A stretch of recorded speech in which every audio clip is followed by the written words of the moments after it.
You want me to start? You put me in the center chair. I mean, I thought you were.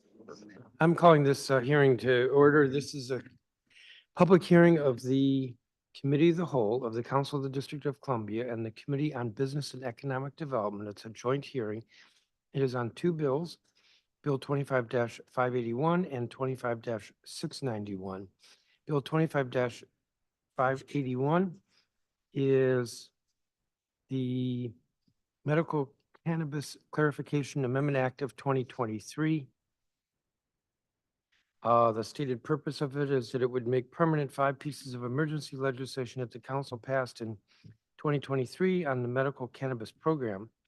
It would create a stipulated license application process and clarify the process for unlicensed establishments being issued a medical cannabis cultivation center, retailer, or internet retailer license.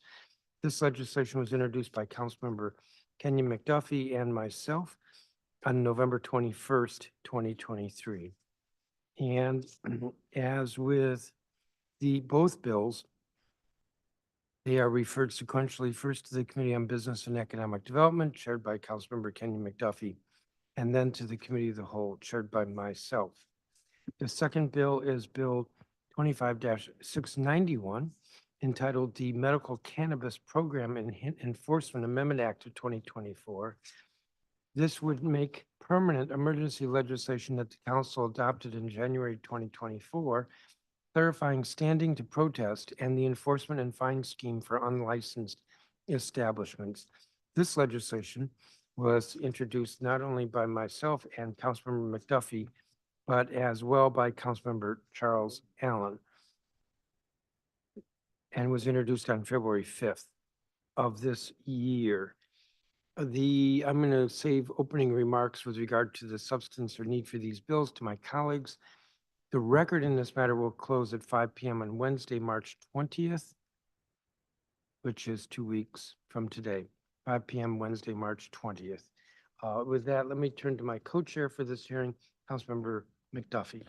Thank you, Chairman Mendelson, and thank you to Councilmember Allen for also being here. Thank you to all the people who have joined us in person. It's great to see your lovely faces this morning. I look forward to hearing your testimony. I know a number of you have been working with us for the better part of, I don't even know how many years it is now that we've tried to put together this legislation and are making the proper tweaks as we go to make sure that we're putting together a robust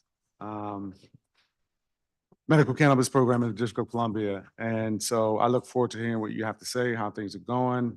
And I also look forward to hearing from our government witness, because I know that Director Fred Musali and his team at ABCA have also been hard at work making the necessary tweaks, meeting with stakeholders, understanding how things are working in the community and adjusting accordingly. And so I appreciate the chairman and I having this joint hearing. I appreciate all the work that my staff, Donnie Crawford in particular, has been doing on this these measures. And I guess we'll turn it next to Councilmember Charles Allen for an opening statement.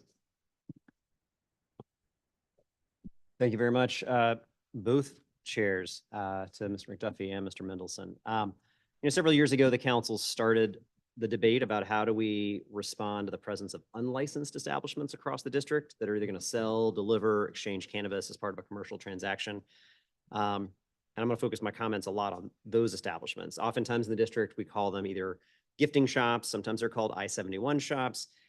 They're essentially a part of a gray market in the district that is estimated to be bringing in more than $600 million in sales annually.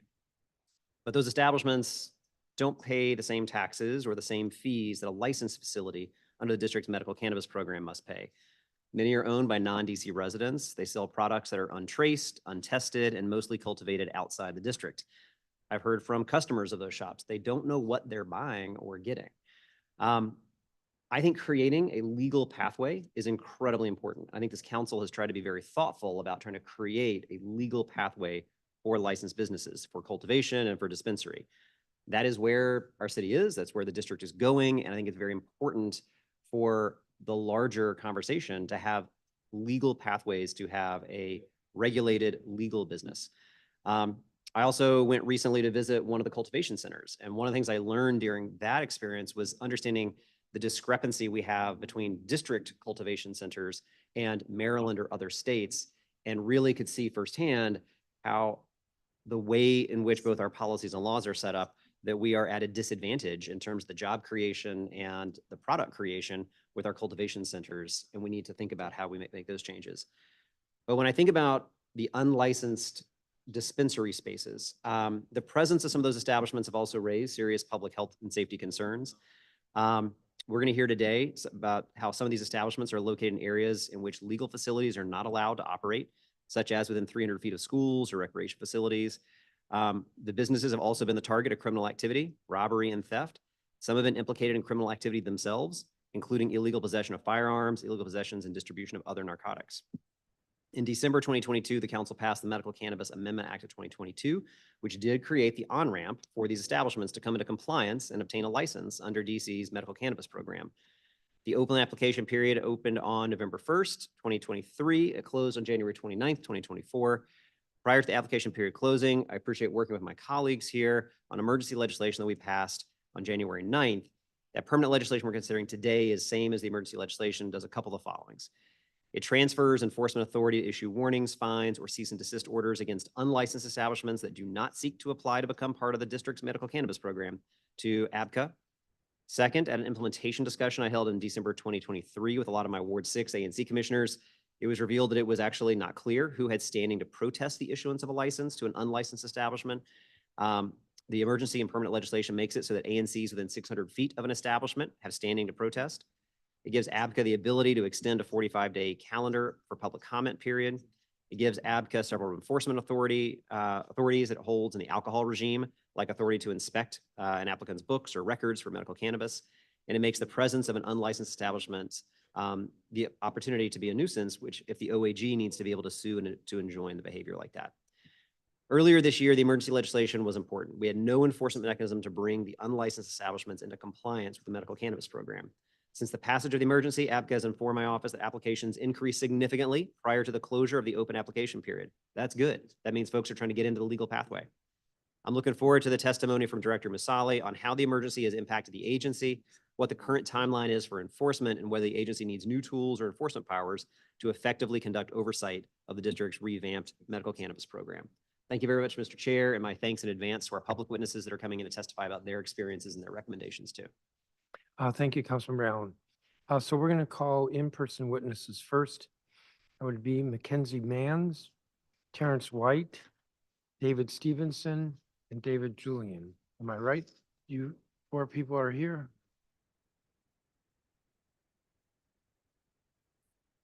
Now, the hearing notice says 3 minutes for testimony. We reward people in person, so 4 minutes.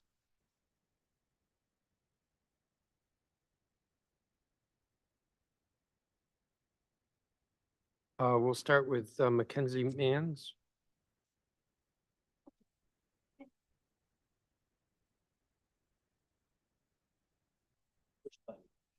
There we go. Again, good morning, Chairman Mendelson, Councilmember McDuffie, and Councilmember Allen and staff. Thank you guys for holding this hearing today on important legislation in our medical cannabis market. My name is Mackenzie Mans, and I'm a stakeholder in DC's cannabis industry and have been advocating for social equity on behalf of the generational equity movement in front of you guys over the last few years. I'm here to testify in support of both bills before us with 2 recommended changes to each bill respectively. Bill 25581 was triumphant in expanding the definition of social equity. I applaud council for listening to us and taking the necessary steps to ensure those affected by the war on drugs are prioritized in this licensing process. However, this effort will only go so far if our social equity licenses can successfully open up their businesses.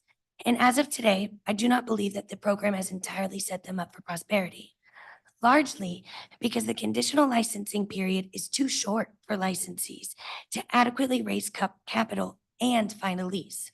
2 extremely difficult and crucial tasks to starting any business, made even more difficult in an industry that still doesn't have access to traditional banking mechanisms.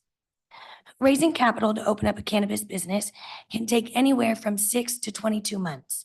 And that's assuming everything goes right, meaning that at no point does your bank account get shut down and prolong the process while you wait for your funds to be returned via mail order check. You're already well connected to investment bankers. You hired appropriate counsel. You have the funds to hire appropriate counsel, and you have a well-rounded team to successfully pitch to investors. To say nothing of the work that follows capital raising to find a properly zoned commercial lease. And all of this comes after you have the license, because few small businesses have the money to invest in something they don't have. The conditional license is huge. It doesn't demand a lease or capital upfront. But for a conditional license to be meaningful, the license holders need time to set their businesses up. What's more, I've yet to really see some substantial funding opportunities for social equity licensees since they were handed their licenses last June. Across the country, the most agreed upon and talked about reason why social equity businesses don't move past the conditional licensing phase is inadequacy of resources, both funding and real estate. If DC wants an equitable market, we need to give these conditional licensees more time. Maryland currently awards conditional licensees 18 months to secure a lease and resubmit their application. Given the amount of time it takes to raise the capital needed to acquire a lease for commercial property in DC's limited and costly marketplace, I firmly recommend DC allows 24 months for conditional licensees to refile a standard application. Allowing more time will not hinder the program in any way. It will only guarantee its viability. There are over 50 social equity conditional licensees who want to be a part of this market, and we should do everything in our power to assist them. Granting an additional year for conditional licensees will ensure that our city gets to see the fruits of the creative entrepreneurs whose small businesses will hire our residents, pour money into our economy, and provide safe access to cannabis for patients. Another accomplishment to be celebrated in this bill was the extended transition period for unlicensed operators who applied during the open application period. Not only is this legislative positively supporting small businesses who want to be a part of the regulated market, but it also signals a willingness on the council's behalf to rework the program so that everyone is successful. And I hope this collaboration between the industry and the council will continue as we all figure out in real time what is needed for our businesses to succeed. In regards to Bill 25691, I recommend council add language that requires more specificity to the reasons ANC can protest a medical cannabis application. As it stands, an ANC can protest on the grounds of peace and order, vehicular and pedestrian safety, or the effect on real property value. Looking at what has happened to Black-owned liquor licenses, I fear that broad protest categories can be strategically used by ANCs to discriminate against businesses. I don't believe that licensees who have been approved by a government agency should then be forced to choose between a settlement agreement or a costly protest hearing simply because they secured a lease in an ANC that isn't welcome to their business due to unfamiliarity or unopenness. I feel very strongly that too often Black businesses are subject to protests without objective evidence that warrants an actual protest, and the council should act to safeguard businesses from potentially discriminatory practices. I truly commend the DC Council and especially Councilmember McDuffie's office for listening to our concerns and addressing them swiftly through legislation. The council's attentiveness to getting this process right is noticeable and appreciated. Thank you.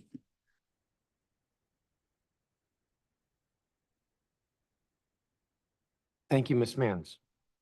Terrence White. Good morning, Councilmember Mendelson, McDuffie, and Allen, and staff. I come to you as the chairman of the I-71 committee and also a owner of a I-71 compliance store or dispensary, Monco.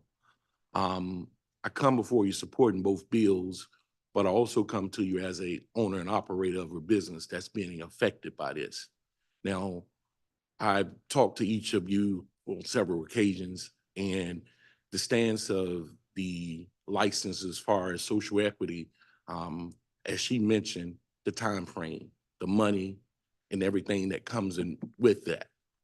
I come here as a person who can tell you straight up that when you have a business from unlicensed to licensed, you have to have a plan. It took me 2 years, 3 years almost to have a plan. Now I'm working with ABBA, applications not being filed properly. There's a lot of different things that's happening that's not smooth. I know that we're on the cuffs of changing things, but you have to understand, I'm definitely for getting a license. And when we don't have the proper cultivation, we don't have the proper banking, we don't have the enforcement piece, because there are bad actors out there. I'm all for that. But also, it has to be in a timely manner, as she mentioned. And then when you don't have things set up properly, I'm fortunate to have a bank account. I'm fortunate to be able to afford an attorney.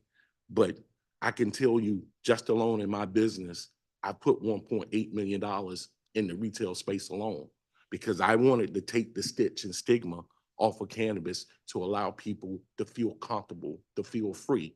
There's other people that don't want that. Going into the license phase, what I'm asking you guys is to take in consideration of the time period. A year is not enough.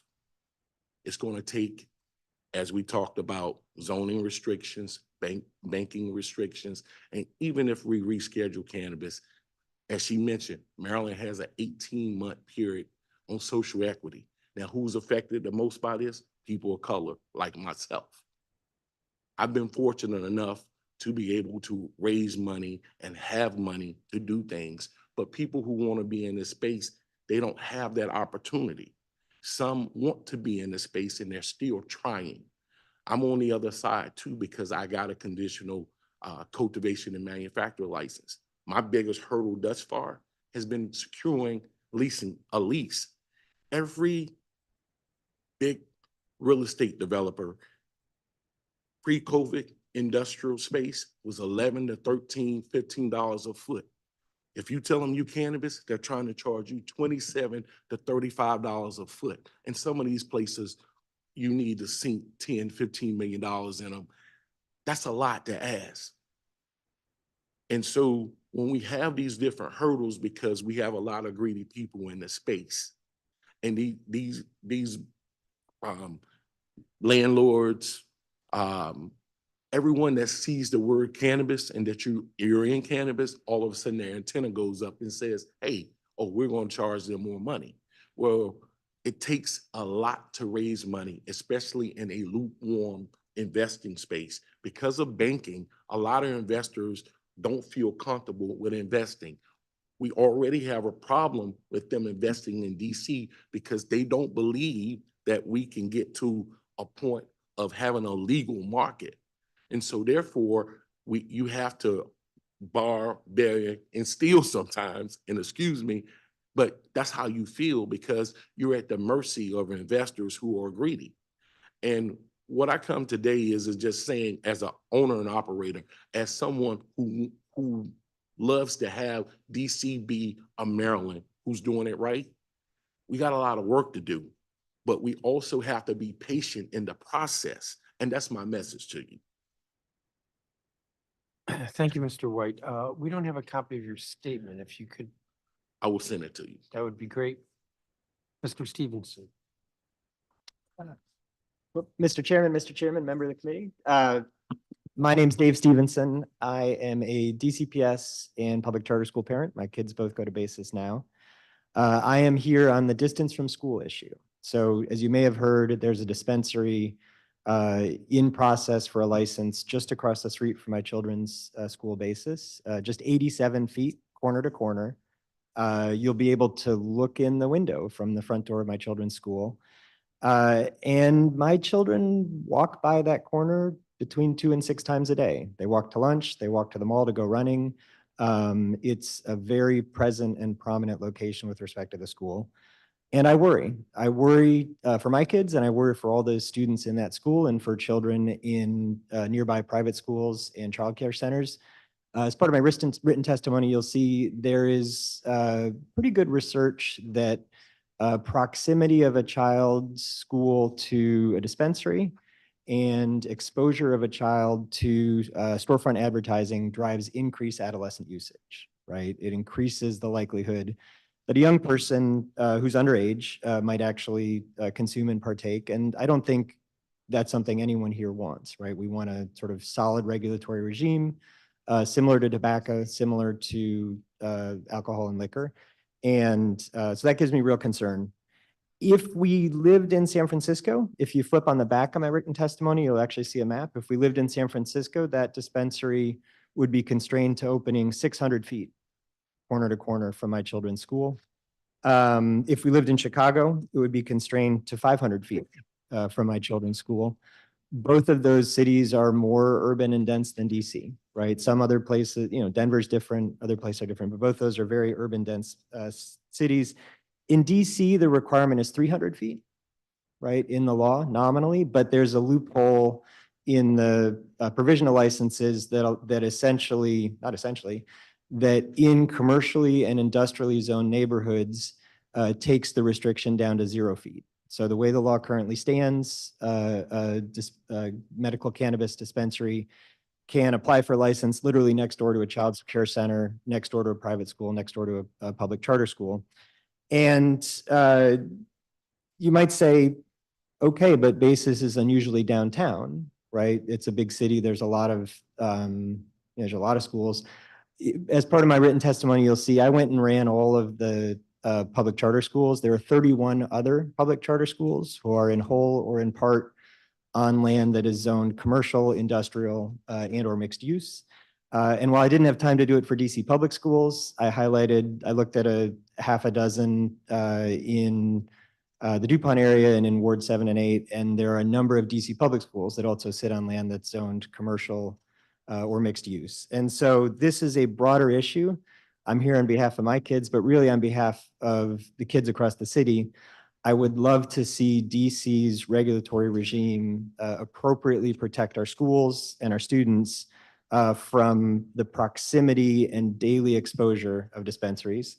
And with my final moments, I'll say, and by the way, I'd like to see that on liquor stores too, right? There's also the exception that while DC nominally has a 400-foot restriction for liquor licenses and schools, that's also excluded in commercial zones. And you'll see that also on the map on the back.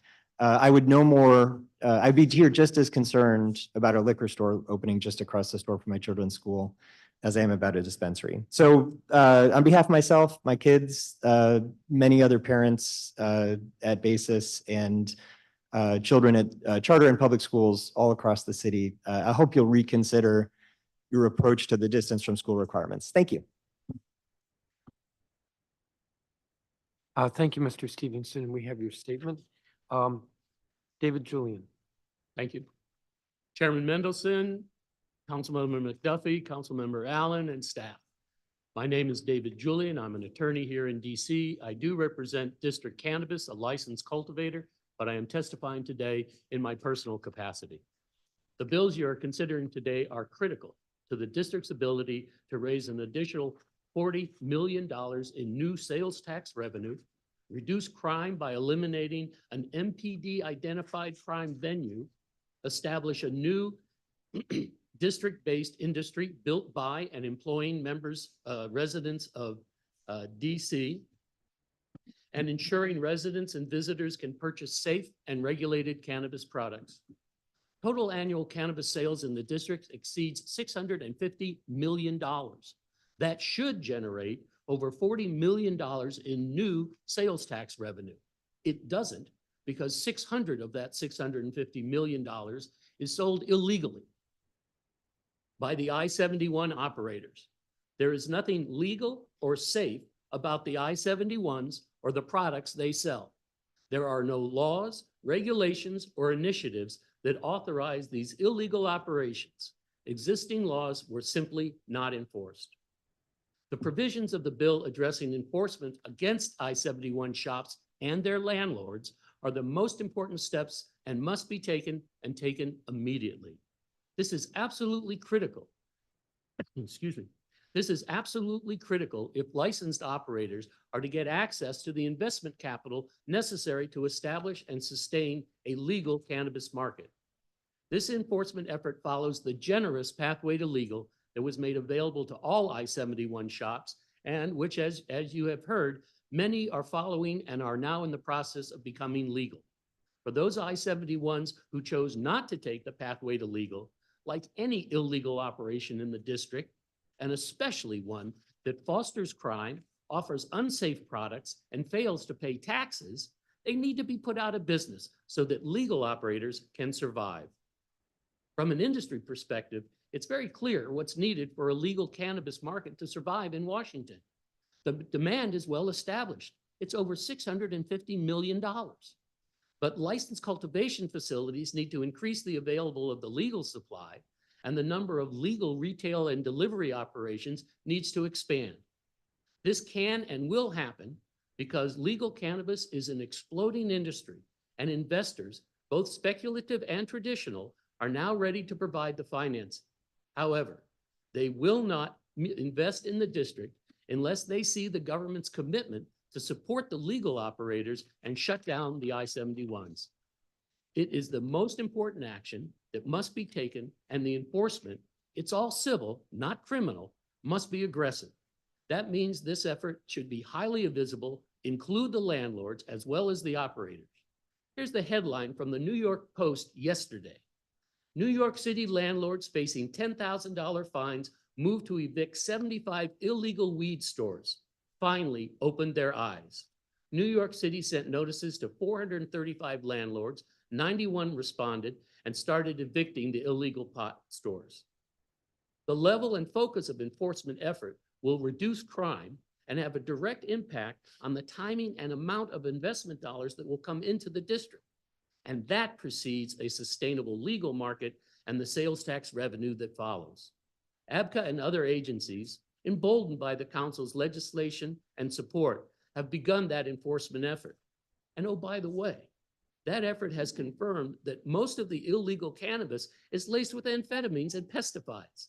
That effort needs to be continued and highly publicized. In addition to the current provisions, there are a few additional specific actions the council should take that could support legal operators. Number one, include language that ABCA shall have a public tracking system that will track and publicize key enforcement efforts, including the number of shops and landlords that have received various enforcement actions, whether it's the cease and desist orders or fines, the amount and status of the cannabis that has been seized and tested. If it's public, publicize the name of the operators and the landlords. We need to get attention to this. The council passed legislation, as other jurisdictions have done, to work around the 280E expenses. However, that is not being implemented at the moment, perhaps because it has a fiscal impact. However, in looking at that fiscal impact, please consider these are the steps you need to take to create the industry and to support the current licensees. You will get your payback when the industry is established and you start to see the flow of additional and new tax revenue. Following the precedent of several other states, delete the current requirement that MPD has to come on site to remove byproducts. Byproducts are 98% stem and leaves and contain no THC. In addition to removing an unnecessary administrative burden from licensees, it frees up MPD resources for more important issues. Another small matter. Your legislation currently requires if the facility is occupied, that there have to be at least 2 employees on site. That's not necessary. In the weekend, for example, my client sends 1 employee to the cultivation center for a few hours. So take a look at some of these details that do put a burden unnecessarily on the operators. And finally, empower ABCA with regulation authority and flexibility to adjust to this still developing situation. I'd like to close, by the way, endorsing all of the proposed changes that Director Mosley presents in his testimony. It is exactly what is needed. This is a unique opportunity for the council to engage and support a new DC-based industry while also reducing incidents of crime, increasing sales tax revenue. Please be aggressive in taking these actions. Thank you for your time and attention, available to discuss and my issues and any suggestions for the bill. Thank you, Mr. Chairman.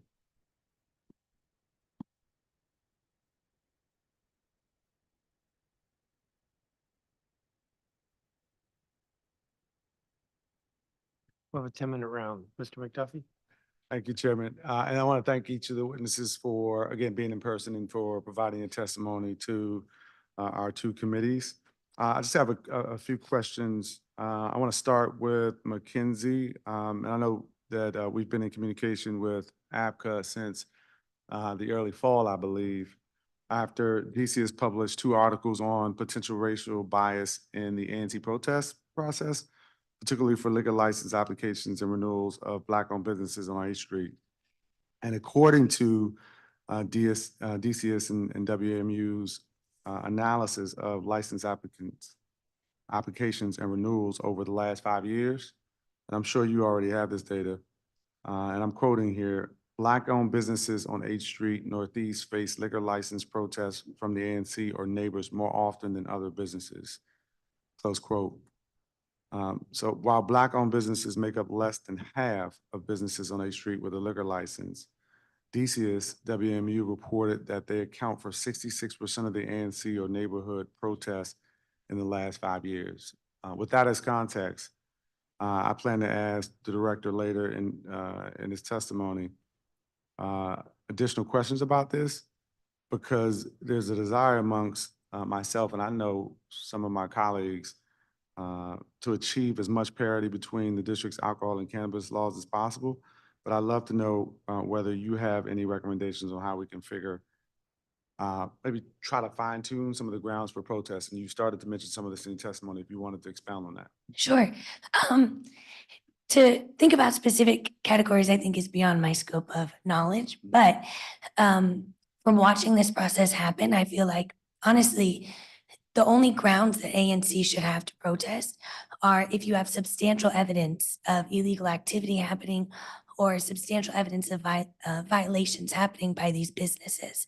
I've seen firsthand some ANCs be able to amicably protest certain places, knowing that they don't have the evidence to prove that such a protest should even happen. So in my opinion, I'm not sure that there are protest categories that make sense right now. But do you not think, though, that the APCA board members, can sort of weed through protests that are, even if falling into one of several broad categories, can really decipher, legitimate protests from, perhaps those that are I don't want to say illegitimate, but just not grounded in the actual facts or circumstances of what's going on in the community? Yeah, I do. But I think the article that you mentioned, I think quotes a number, and I know from talking with our counsel, the lawyer fees that you have to pay in order to obtain counsel to go to such a protest hearing for the board to be able to weed through that evidence are extremely high. I know we were quoted like $50,000 or more just to be able to gather evidence, get witnesses to prepare for that protest hearing. And so I think that's an unduly burden to put on businesses to say that you've got to wait that 3 months. You won't be able to, create any revenue during that time. And you have to pay really high lawyer fees just to prove that the protest was not substantial. I think that's a fair point. I appreciate you raising that. If anybody's been watching lately, we had our most recent revenue estimate by the chief financial officer, and it appears that this will be tighter budget and financial plan than we've seen in the past, at least as long as I've been on the council. And so it's probably gonna make it hard for us to grow the medical cannabis social equity fund that was so important to me and that, my colleagues and I established. If the council were to extend the conditional licenses to 24 months, how do you envision applicants will use the extra time to successfully secure additional finance? And I'll start with you, Mackenzie, then I'll go to Terrence and whoever else wants to weigh in. Well, I believe they would use the time to get to work. I mean, I think they would feel more secure that they can, Mr. White kind of pointed to it, but they can feel more secure that they can find investors who really believe in them, or that they can rely on the district and the social equity fund. I think when you put too short of a time limit on people, they scramble to find money. And across the country, predatory investors take advantage of social equity applicants more than anyone else. And so they'll come in and they'll say, we'll give you $5 million to start your business, and we're going to take 75% of your business in 6 years, which isn't fair. So I think that the 24 months will allow businesses to feel more secure, that they can go out, get investors, they can talk to family and friends, they can crowdfund, and they don't have to give in to predatory investors just so that they can meet this time frame. I really believe they would get to work and start getting that money quickly, looking at other investment opportunities. That's right. Yeah, I totally agree with what she's saying, but I think the bigger picture is that when you have this type of timing, it's better planning. And when you're up against the clock and says, hey, 1 year, this is a conditional license, it's going to expire, or predatory lending, those things matter, because then as a business owner, self-doubt, you begin to give up something or a lot for nothing. So yeah, you do have 51% controlling interest under social equity, true. But you're working 15 hours a day for what? 5%, 10% of a business? And someone's knocking on your door every week or every month, asking when they're going to get their return on their investment. Has to be a balance here. And in that balance, we have to understand that raising money in a new industry is very hard without banking, without the regulatory policies are changing every day. So it takes time to actually court investors that actually are going to believe in you to say, hey, I'm with you. I'm going to help you get to this point, and I'm going to allow you, I'm not going to take everything you work for. I think the next thing is educating people. A lot of social equity people are getting into this business and saying, oh, I'm gonna make money overnight. It doesn't work that way.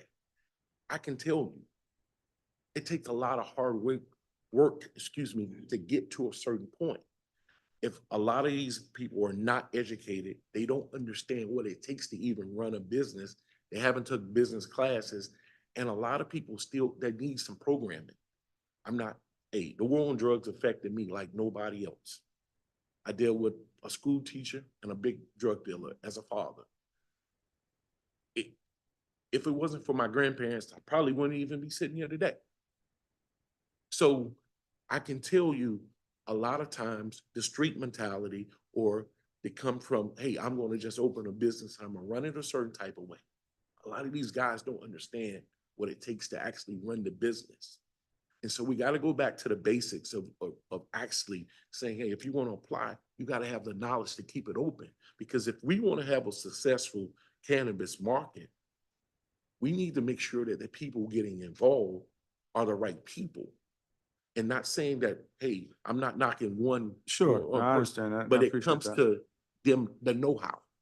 Right, right. And we obviously want, the program to be a successful program. I think particularly when it comes, for at least my position is, particularly when it comes to our social equity applicants, many of whom, if not directly, have some collateral relationship to somebody who is affected by the war on drugs, in ways that perhaps you were, Mr. White. I know a lot of people who have expressed interest in this program, who have come up to me directly, have expressed similar experiences, if not themselves directly, by their parents or their grandparents. So I appreciate you sharing that personal story. Councilman McDuffie, if I might. Sure, sure. Another component of this issue, as has been raised, in addition to the amount of time that's available, the visibility of the government's effort is also critical for investors to decide, and not predatory investors. For investors to decide to come into a marketplace, they need to see what is the condition of the industry that they are asked to support relative to the government and the environment in which they operate. So if, as you have in these bills, an aggressive enforcement effort, and it is highly publicized, then the investment community will see that there is a commitment by DC to create and sustain a legal market, and they understand the components necessary for that include the investment side and what's necessary for that investment, not the predatory investors. And so, as I said in my testimony, to both give ABRA the authority to run with this and to be sure that it is highly publicized, that this is a commitment from the government, that there will be a legal and sustainable cannabis market, because there will not be a illegal and sustained illegal market, is exactly what they're looking for. Got it. And to date, the impression, it's politics, it's perception, not reality. In this case, it's both. The perception in DC is the government has no interest in stopping a $600 million illegal industry.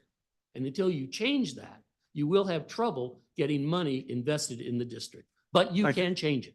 Thank you for that perspective, Mr. Julian. I want to just, and I'm over my time, but I wanted to take an opportunity. I wanted to thank Mr. Stevenson for your testimony and putting it on the record and providing your written testimony.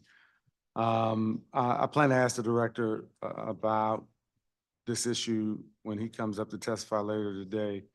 I will say I don't necessarily view it as a loophole though, and instead I think it's more of an intentional policy choice to, I don't know if accommodate is the right word, but the business activity in commercial districts, recognizing that, you know, you're going to get different type of business activity there. And I completely understand as a parent of two school-age kids, the challenges that BASIS and other schools might face. But I also am sensitive as the chair of the Committee on Business and Economic Development of what type of activity you'd like to see exist in a commercial corridor and trying to strike the appropriate balance there. And I think trying to achieve some level of parity where you want the activity to look more like, you want the cannabis activity, medical cannabis activity, emphasis on medical, to look more like the alcohol regulatory regime. So I think in some cases it should look exactly like, in other cases maybe it looks different. And so I think it's a very important testimony, and I think it's a question that we really have to answer. I think it is also, you know, respectfully, a sort of a question of some cases where charter schools choose to locate. And I know similar to some of the challenges that cannabis business owners are facing with trying to identify locations and warehouses and being in this economic environment, it's challenging. I imagine for charter schools, trying to find locations where you can put a quality charter school and track parents and students and really create that, you know, great school environment. Sometimes you end up in a commercial corridor, right? And you can still be a great charter school like BASIS is. And so I appreciate you taking the time out of your schedule to come down here and share that testimony in the record. I appreciate me, and may I just say, I appreciate your point about, is it a loophole or not? I mean, Axios reported it that way. I don't believe everything I read in the press. Yeah, so, well, there you go. And I'll say, I love that my kids go to school in downtown DC, Yeah. right? They bike, they take the bus, they go running on the mall, like, and I think, you know, a mixed use environment is terrific. I'd humbly suggest, I don't think 300 feet is that far. And I would also say, you know, the post coverage you mentioned about, ANC protest to liquor licenses. I think the possibility that you might have 10 or 15 more of these where it's running through ANC processes where it's harder to solve the racial disparities, frankly, rather than having some brighter lines. I'd weigh on the side of brighter lines. 300 feet is not that far, in my opinion. I appreciate it. Thank you. Thank you, Chairman. Thank you, Co-Chair McDuffie. Councilmember Allen? Thank you. Thanks, everybody, for your testimony. I was going to try to probe a little bit more too to make sure I understand. So, Ms. Mans, I was going to start with you if we can. I appreciate what you're saying about the ANCs and like their protest process, but I also we have this happen all the time where ANCs in the liquor context where liquor license applicant is looking to open up an establishment. They got to work with the community and the ANC. We've created a regime where the ANC can go enter into a settlement agreement or do a protest. And by and large, I feel like we have a pretty successful track record of the ABC board or ABCA board can weed out those that are protests based on very bad intent and on the face of it, wrong. But the settlement agreement does provide a very important purpose that works its way through for those liquor licenses. So why should I treat a cannabis license different than a liquor license from an ANC and community perspective? I don't at all intend to say that the cannabis and liquor should be treated differently. I think both protests need to be looked at. And the reasons that ANC can protest both need to be looked at. And am looking at what has happened in liquor license and the ways that protests have been used discriminately against Black-owned liquor licenses. And I see that that could take place in the cannabis industry as well. And especially in an industry where we're really trying to promote social equity businesses, and there's a threshold. 50% have to be social equity businesses. So you already know half of all of these licenses could be minority owned. And if that's the case, then we need to make sure that we're safeguarding them and we're allowing them to enter into the community and be actual entrepreneurs and not already kind of be stopped at the door by these ANCs. I feel like settlement agreements are great opportunities for the community's voice to be heard. However, I also think that if these entrepreneurs don't have appropriate counsel, which is costly, they can be strong-armed into settlement agreements that actually end up hurting them in the long run. And settlement agreements are notoriously hard to change. Once they're set, they're set in stone. And I know a lot of people say they're easy to change, but from what I understand, it's quite the opposite. And so I think that we should be doing everything proactively to stop harmful settlement agreements or harmful protests to these entrepreneurs, but in I both would medical agree- and I liquor. certainly agree. I don't want to see a harmful settlement agreement. I don't want to see a harmful protest. But I don't know. I'll certainly look through your recommendations closely. I don't know if we would just say we don't want to have them though, because there's a purpose to that kind of community engagement. And it's something that every restaurant, every liquor license goes through. And I do have a high level of confidence in the APCA board and the members that serve in that to help resolve that. Let me turn to a different topic. Mr. White, pull you into this one too. I heard both of you talk about the time frame being too short. So we passed the legislation in December of 2022. The application period didn't open for basically a year after that. So an entire year from an unlicensed business to be able to enter into the legal license process. If I were talking about any other industry of having people operate without a license, and then I gave a year on-ramp to create, go into a legal framework, most people would say that that's a really long on-ramp to be able to go from an unlicensed illegal space into a legal space. I'm hearing you say you think there should be even more time provided. What do I say to the businesses that from the beginning went through a legal license process? Like where there has to be a time where we say, this is it. Like you gotta be, and I want to help provide resources and supports. And Mr. White, you talked very well about folks that need technical assistance and supports to be able to run a successful business. I'm all for that. I do feel like at some point, where do I draw the line where it feels very unfair to the businesses that went through a legal process and went and got licensed? So, White. thank you, Mr. Allen, Councilman Allen. Let me say this: the year time ramp up, I'm unlicensed to license, right? Problem is that if we said every licensed, unlicensed, if right now have to operate, could the city support that from a cultivation standpoint? The answer is no. The time frame is that we need to align the cultivation in the license or unlicensed to license period so that they can respectively, as a business owner, I have somewhere to go and get product so that I can run a successful business. I don't disagree that we need to make reforms that Mr. Julian kind of talked Yeah. through some of those cultivation spaces. So in terms of that, that's one thing. Uh-huh. The second thing is this: by time, if you look at this year, 1 year, it takes up to 6 months to get a lease. Then you have to build out our space. So now you got to deal with DCRA or DC licenses to get permits to actually build it out. But didn't all the legally licensed ones go through all that process Well, too? yeah, but I'm talking about the social equity standpoint. From a legal standpoint, let's go back to the legal licensees. I'm ready to go. Right now, a lot of these guys, the I-71 committee that are compliant, we're ready to go. You got a lot of people who have never paid, don't know what a FR 500 is. They've never paid any taxes. They don't understand even the product that they're getting. They don't know where they're going to get it from.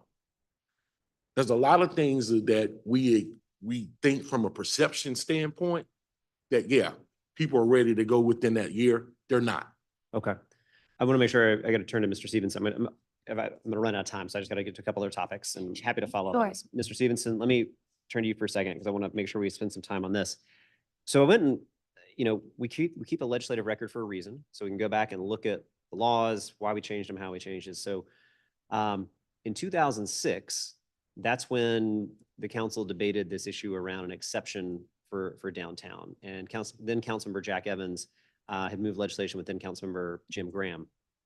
And there appears that pre-2001, there had been in law an exception that said you cannot have a liquor license within that 400 feet.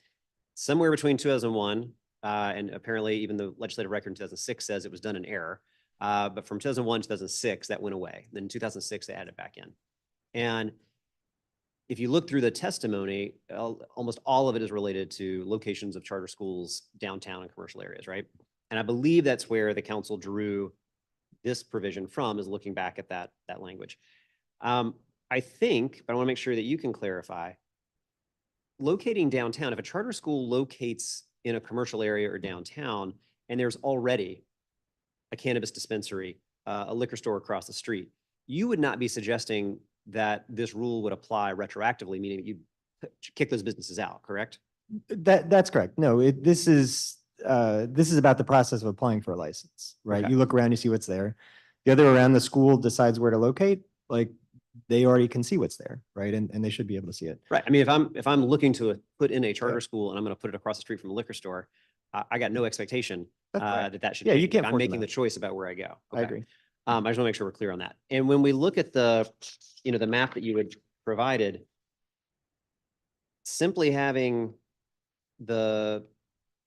bringing in alignment essentially to other schools, it doesn't go blocks and blocks and blocks. The circle from this prohibition really is only on basically that one block and like the intersection. That's about it, right? Yeah, Like, that's correct. And that's good. The paper I cite in there talks about repeated exposure, and it makes sense, right? Every day you walk by the store, every day you see the storefront advertising as a child, right? That's going to drive increased usage. There's the same research for liquor stores, by the way, and exposure to liquor advertising. So I don't think it's a very big distance. And I just want to reiterate, I was surprised when I looked. There are DC public schools all across the city that are on land that's zoned mixed use or commercial, right? There are tons of charter schools all across the city. It's not just the ones downtown that are in this mixed zoning. I don't believe 300 feet is too far. I don't think 400 feet is too far. And I think it's unreasonable to ask dozens and dozens of schools across the city to be getting ready for an ABCA protest process, right? In the eventuality that somebody applies next door. Like this seems like a fairly reasonable area of policy to me. yeah, I think that's an important piece too, is that the way this is written under current law, the zoning and the exception to it doesn't just impact a license across the street from Basis. It actually would include DC public schools and many other sites. That's my read of it. I'm not, Yeah. I'm not, but the exception simply says the school distance provision doesn't apply in areas that are zoned in that way. By the way, childcare centers also, Mhm. and rec centers. But to follow up on your point, if the council were to make a change, do you agree that for licenses that already exist, there should be some type of grandfathering? I do. I think the difficult question is and I'm not very familiar with the debate that's happening around me around I-71 and the provision. Like, my sort of assuming best intent read of the law was that there is something thorny to figure out about somebody who opened up in the time in which it was difficult or impossible for DC to have a regulatory framework. And then suddenly they're trying to navigate that. I don't know exactly how to solve that, right? But what's happening right now is there's a existing vendor who has at least to my school, there's a shop that operates on 8th Street, not far from where I live. But they're not applying for a license where they've been operating for the last year, where they have a CNO and all the rest of it. They're applying for a license 87 feet from my kid's school, right? That's a different circumstance than we open somewhere and now we're trying to figure out and grandfather it. It's a new point of entry. Yeah, okay, I appreciate it, and I know we can follow up more. I know my time is up. I'll just very quickly, Mr. Julian, appreciate your comments. I think there are, now that we have some experience, right? I think it is very appropriate for us to evaluate what parts of the rules and policies make sense, and then where are we seeing pretty significant problems. I think the idea that we force MPD to take officers out and have to drive over to pick up your stems and leaves and then drive them out, I think, to Virginia to dispose of them, is a incredibly stupid use of resources. And I think that needs to be changed. That just makes absolutely no sense to do that. I also know from my site visit there as well, there's several incentives that we have in place for businesses around things like energy efficiency and many other things that we would have every other business we'd want to create an incentive for, but that cultivation center is ineligible for those types of business incentives, which again, the debate over whether these businesses are coming is over. It's now about how do we make sure that these things work. And I think that having parity in those investment incentives just makes all the sense in the world. And I want to try to understand, and my time's up so we can dig into this later, but I really understand where are those not existing and really create better parity, because we need to treat these as the businesses they are, the job creators they are. I appreciate that, Council Member, and happy to work with you after this hearing to go into the weeds on how the current regulations impact these operators, because, I mean, you can start with the 280E type of taxes, but you've identified many other issues that are absolutely relevant. So be very happy and appreciate the opportunity to come and show you in detail what happens to the cannabis operators that you could do something about that would make it easier for them to bring up this market. Absolutely. And I think it also links back to the ability for the businesses that are working to get licensed and legitimate legal frameworks, when they go to their investors, showing that they're not being treated in a disparate way from all the other business incentives that we have, I think also probably sends a signal to other investors about the marketplace we're creating. So Absolutely. And by the way, it's even those little items. If you change the MPD or the employee, if we show investors that the government is looking into this at such a level of detail because you want success, that you've listened to what you've learned, you've listened to the experience and you've made these adjustments, that again is the kind of action that from the investor's perspective means, oh, you are serious. yeah, thank you. I know I'm well over my time. Thank you, Mr. Chair. On your clock, you look like you wanted to say something. Yes, if possible, just a quick clarification. The 24-month extension I'm recommending is for conditional licenses. So that's not for the unlicensed establishments, for the conditional licenses who were awarded in June and August for cultivation and manufacturing. I believe you guys have given ample time for unlicensed establishments, and I appreciate the extension till September. Thank you for that clarification. I appreciate that. So, Mr. Julian, stems and leaves with MPD, is that in the law or in the regs? I don't know.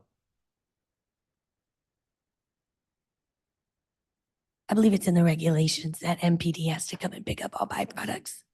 In the regs. Okay, we're always looking for ways that we can burden our police so that they can't do law enforcement. And I said that sarcastically. And Mr. Julian, you cited the $600 million illegal market. I seem to remember that number from a few years ago. A, where's it come from? B, does it need to be updated? There is and it included in my testimony was a graph that comes from a annual assessment of the DC market. What you have in front of you is a couple of years old. You're right. It was 600 million. I don't know that they have updated that. But they have the data. We can certainly get it updated. Yeah, I agree, Mr. Chairman. I would say, we talked about a $600 million market 2.5 years ago. That's why I'm estimating it's at least 600, and you have 600 million in the old numbers. You had 600 million in the I-71, and you had about 30 to 35 million in the legal sales. Well, That's a actually, couple of years old. yeah, I didn't see this. I needed to turn the page. Illegal market, 559 million, not 600 million, and medical, 35 million, but that is 2021. Right. I'm extrapolating from that into what I'm giving you as my And current numbers. who did this? It's cited at the bottom. I don't, New Frontier Data. yeah. So anybody talk to New Frontier about updating their data? We certainly will. Because it would be helpful to have, and Mr. Julian, you also said most of the illegal cannabis is laced with amphetamines and pesticides. On what basis do you say that? The most recent effort for looking for enforcing included confiscating some marijuana, and that had the amphetamines. It didn't have, that group didn't have pesticides. What we have seen, though, is that most of the cannabis that comes into the district for sale through the I-71s comes from the West, Oklahoma, Oregon, California. Most of it comes through organized crime. Of that product, everything that, when we have tested it, it is because it is not regulated, the growth is not regulated, the flower is not tested, so that most of the growing habits for those illegal operations are using all the pesticides. And what we did see in confirmation, and amphetamines, and what we did see in confirmation from the cannabis that has been confiscated recently here in the district is that it did have the amphetamines. They did not say that it had pesticides. Who's doing this testing? I would assume it was DOH, but I don't know. Everybody's looking off at Mr. Musali, who's not at the table. Mr. White, you look like you wanted to say something. That's news to my ears. As chairman of I-71, we take precaution, and we're very seriously about the products that are in our stores. Now, there are some bad actors out there. I'm not negating that, and I've sat down in front of you, Councilman, and told you about I'm not in favor of those bad actors. But majority of the retailers I know, their products, number one, can't be tested, just like his client. We don't know if their products have pesticides because they're not tested. So it's about a self-test and process. Are you saying the licensed medical folks aren't being tested? What facility are they being tested at? We don't have a testing Now, facility. when you say we, you're speaking plural, take very seriously, this would be the establishments that are trying to get licensed. These are establishments, no, these are establishments that are already licensed. So the cultivators here, like my Aspire and myself, we asking for testing. So there is some. Yeah, no, I was asking a different question. I wasn't asking I'm about the sorry. testing.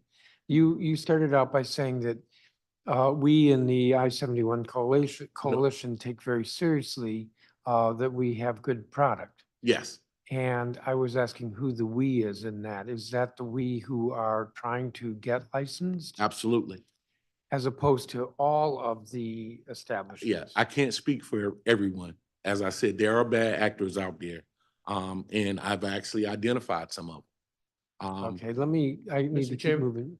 If I could, there is no testing facility in DC at the moment. Abra has sent out and is looking for applications for that, but at the moment there is none. However, it is also true that certainly speaking for my client, and I can only speak for my client.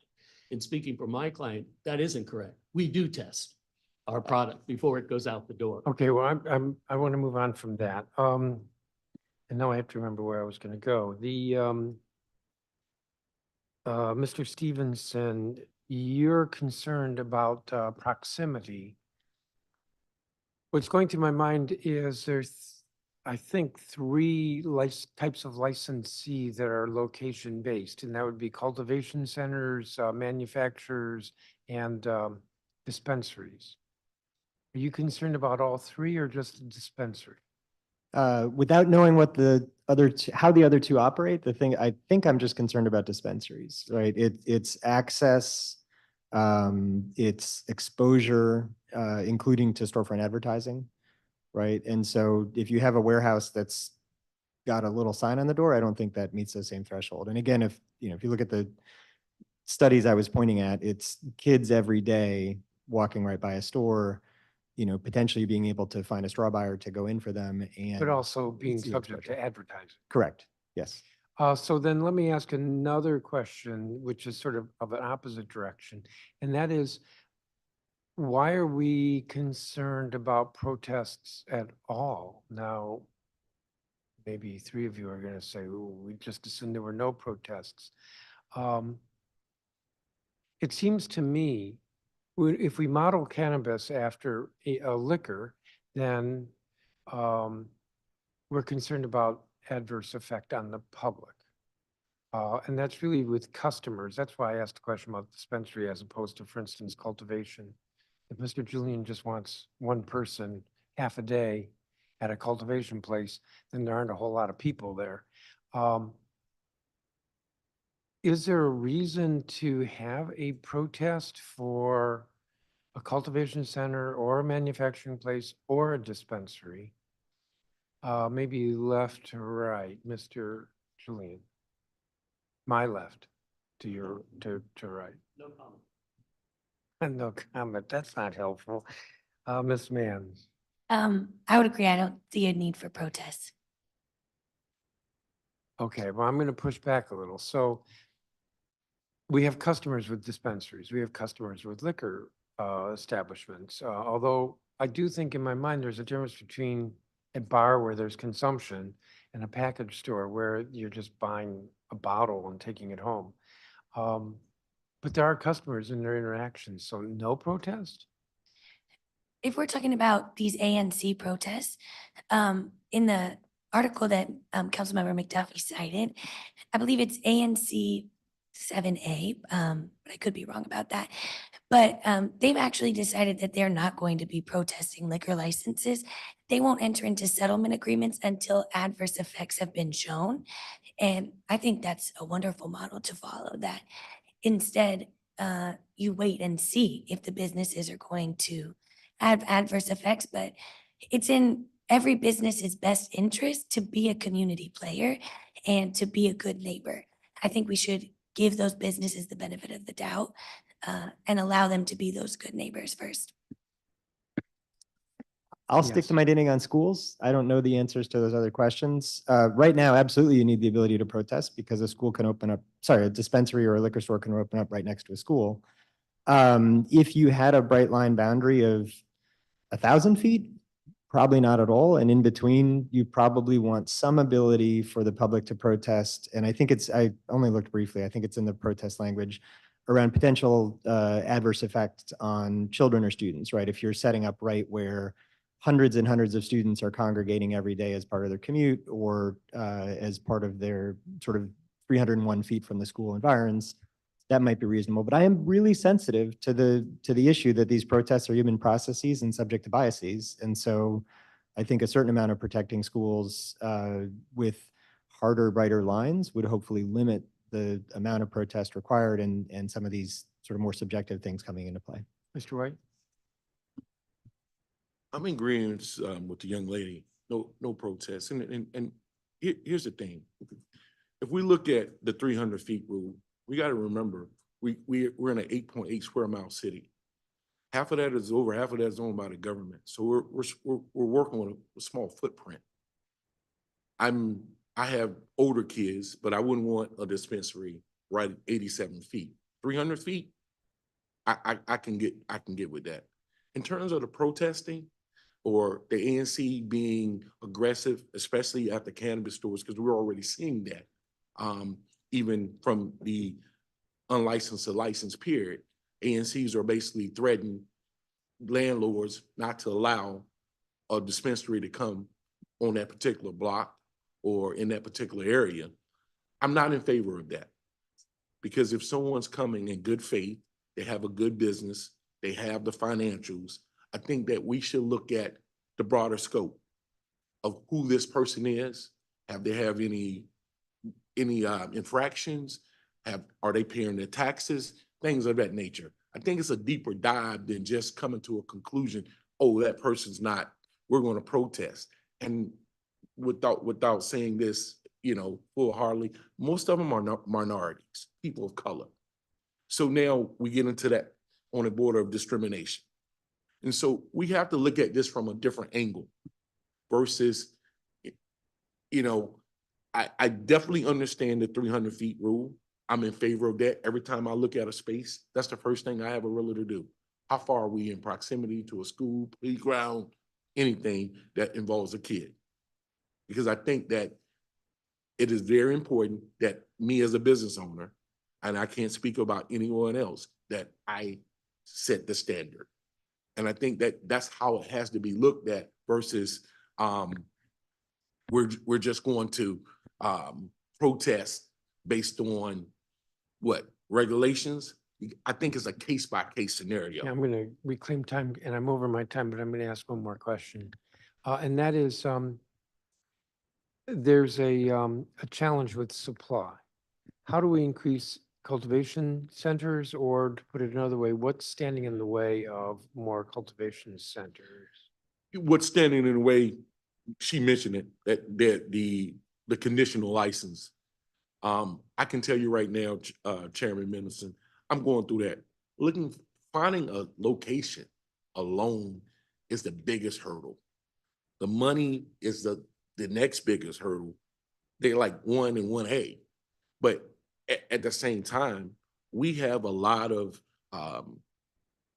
landowners in this city that has decided not to lease. Some of them can't lease because the way that their loan is structured. So if the bank says that, hey, you can't lease to a cultivation or marijuana or cannabis, then now they got to go find another bank to refinance. Are there any legal impediments to finding a location? There's not. There's some zoning requirements that are making it difficult for businesses to find leases, mainly because you have to locate in a PDR zone. If you're a small business, you might not have the funds, and you also might not want the leases that are available in PDR zones. If you're a manufacturer and you're just baking a really good cookie that you love, you don't necessarily need an entire warehouse, or maybe have the money for an entire warehouse, but you can't go outside of that PDR zone right now because of the requirements. So zoning is an impediment. Yes, sir. Zoning is a big issue. Yeah, Mr. Julian, then I'll be done. As was stated earlier, there's just not a lot of space in DC. And when you start restricting where certain things can be placed, you recognize very quickly how valuable and limited those spaces are.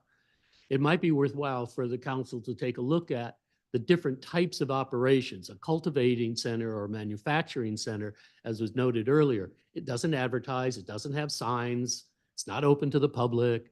You may decide that there are places in the district for cultivation or manufacturing facilities that are not necessarily, don't need to be subject to the same issues that a dispensary is subject to. You're right. The problem with as I stated, the problem for DC is going to be to generate a sufficient supply of legal cannabis to meet a market demand. And that's going to be a question of space as well as money. But what the council could do is take a look at the requirements in the zoning that we've discussed and see whether or not there's any flexibility based on what is the facility we're talking about as to where they could be placed. All right, I'm over my time.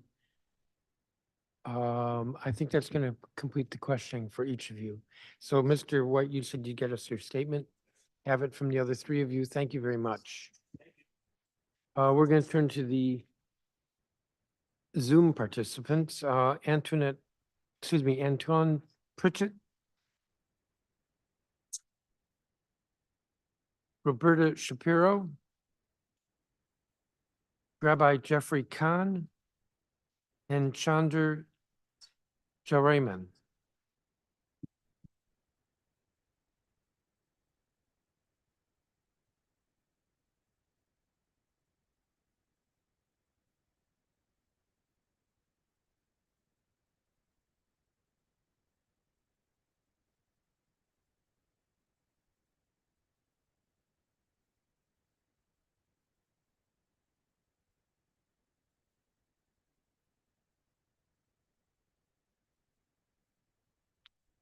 I'm only seeing two of the individuals.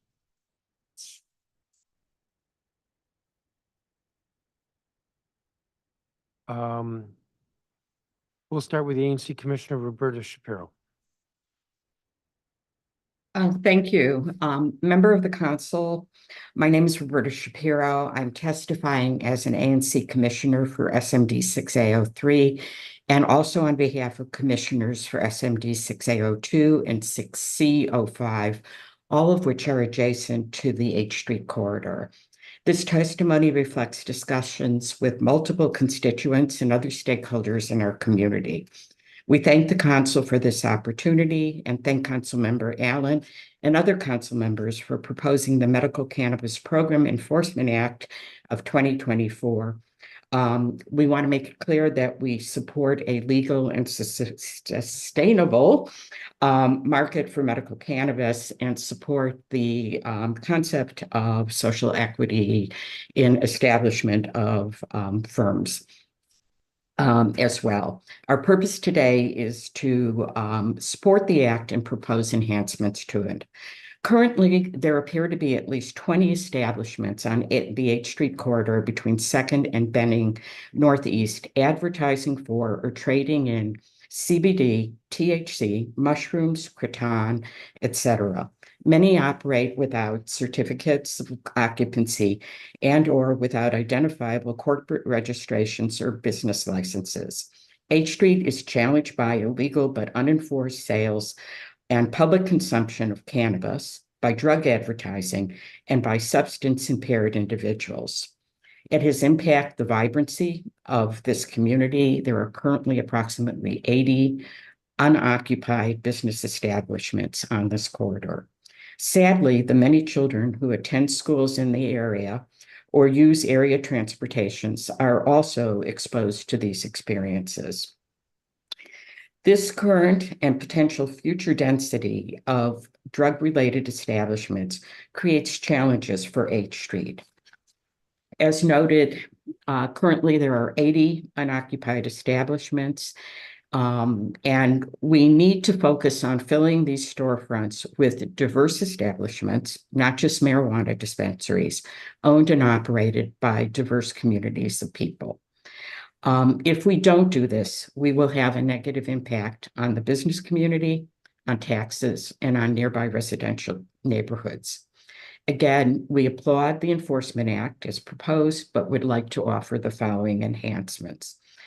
First, communities should have a mechanism for limiting the density of licensed cannabis establishments in a defined area. This is allowed for liquor licenses. There are currently 3 communities with moratoriums and a 4th which is under review at the time. Currently, the cannabis regs allow for ANCs to protest an individual license based on considerations such as impacts on property values, impacts on educational community centers and their clients, children's access to advertising and establishments, and overall geographic concentration. However, it does not allow for an aggregate limitation within a community. We would propose that there be a way to keep communities from becoming overwhelmed by one type of establishment, either by a cap on license, a increased minimum distance between facilities. The current 400-foot distance would allow upwards of 20 licensed establishments on the H Street corridor, or by allowing for a moratorium similar to what there is currently for the liquor licenses. In addition, we believe that, Commissioner, yes, you're I in- have about a minute left. We believe that these strategies would protect business districts and communities without unduly impairing access to medical marijuana or social equity business opportunities. Finally, we ask that the law be amended to preference local ownership. Currently, we have owners in Nevada and California applying for expediting corrective actions and for allowing ANCs up to 60 days to work concerns or evaluation through their various committees and ANCs. Thank you for the time and for your consideration. Thank you, Commissioner. We're at somewhat of a disadvantage because we don't have a copy of your statement. Yes, I filed it online last night.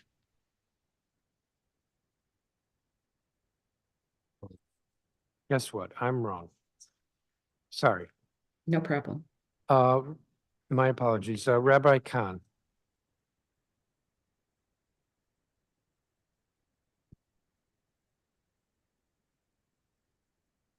Rabbi Khan, you're muted. So if you could start over.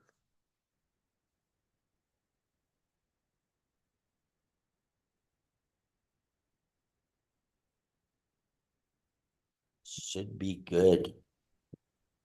We can hear you, but speak up. Good morning, Chairman Mendelson, Chairman McDuffie, and Chairman Allen, and members of the committees. My name is Rabbi Jeffrey Kahn, and together with my wife and sons, Ward 4 residents, we own and operate Tacoma Wellness Center, the district's first and longest operating medical cannabis retail shop. Tacoma Wellness Center has spent more than 10 years cultivating a business in Ward 4 that supports the needs of many patients. Today, I'm here to testify on Bill 25-581, the Medical Cannabis Clarification Amendment Act, and Bill 25-691, the Medical Cannabis Program Enforcement Act. I want to start by thanking the three of you for your support of our industry and also express our gratitude for the work of Director Masali and his team at ABCA.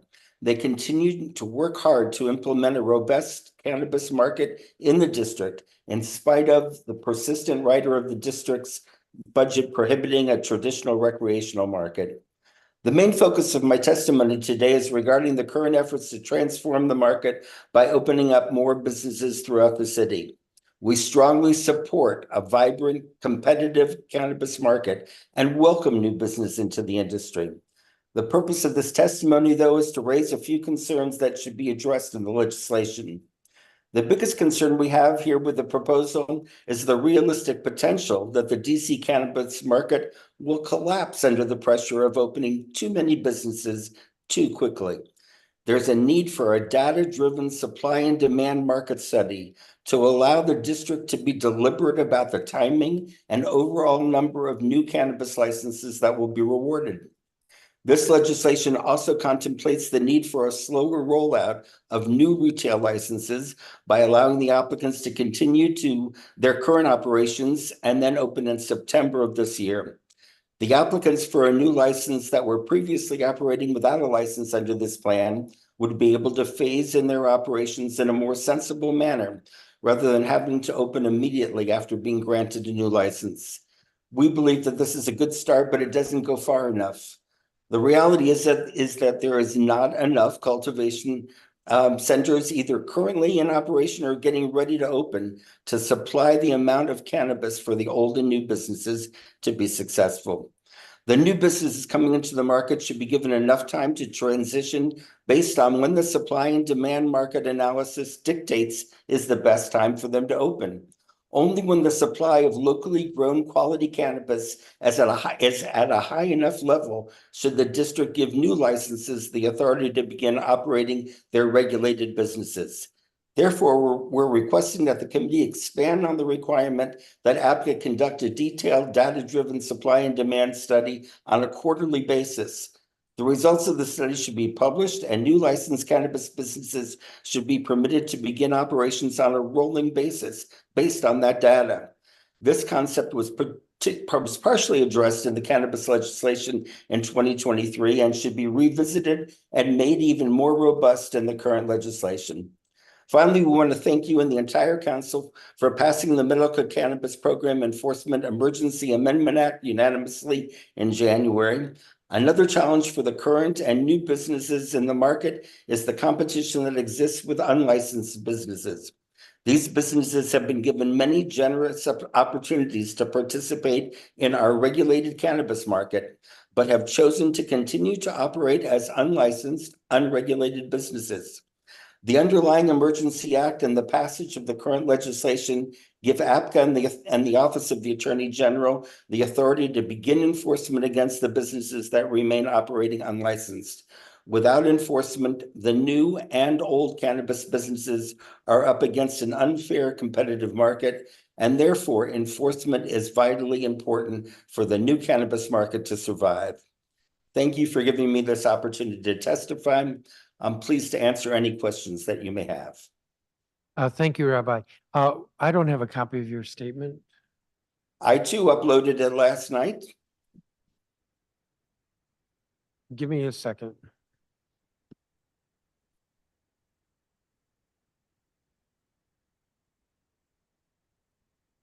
I'm told staff has it, so maybe they'll share it with the council member. I don't believe, I don't. Thank you, Rabbi. The other two witnesses have not arrived.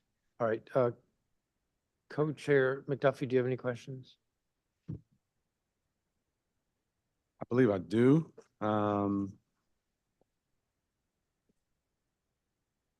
I'll begin by thanking the witnesses for their testimony and taking time to provide it in writing and join us virtually this morning.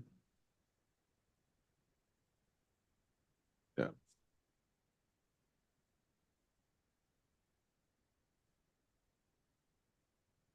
I do have the testimony for Commissioner Shapiro in writing. And I know you've raised some very important issues around the existing rules.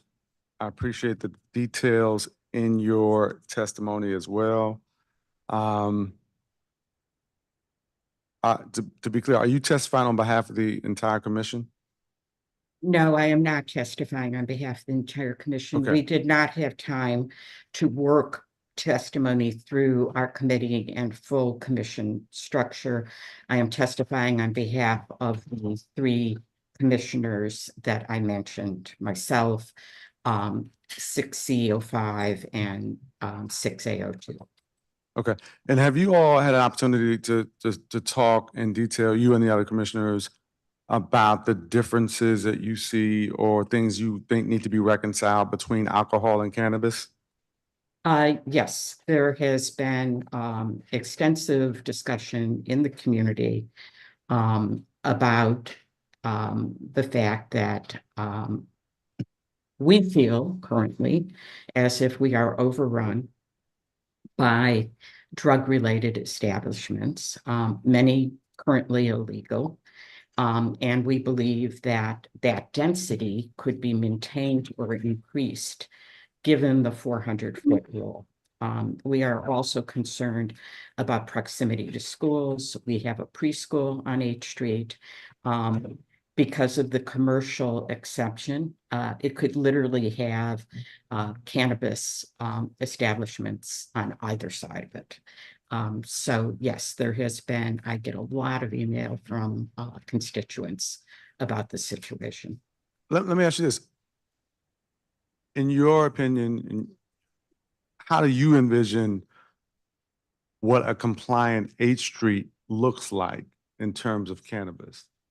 Well, I think the better question is, what do we think a vibrant um, economically successful, sustainable H Street looks like.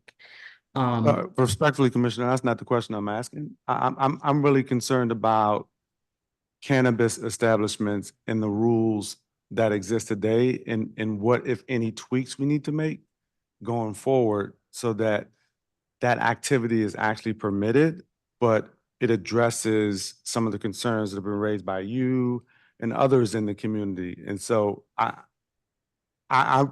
mean, I'd love to hear your thoughts about what you think, or perhaps you've had these conversations with your fellow commissioners, a compliant H Street looks like when it comes to cannabis. Okay, I think a compliant H Street is a licensed establishment, an establishment that remains in compliance with the regulations, and is subject to enforcement if it is not, that coexists with a vibrant and diverse business community and the surrounding residential community, and that as an industry does not become the overwhelming or preponderant form of business on H Street. Got it. I appreciate that. And when you mentioned earlier, I'm not sure it's the exact phrase you used, but I think you said drug-related businesses or activity on H Street. I want to give you an opportunity to expound on that so I understand better what you mean by that.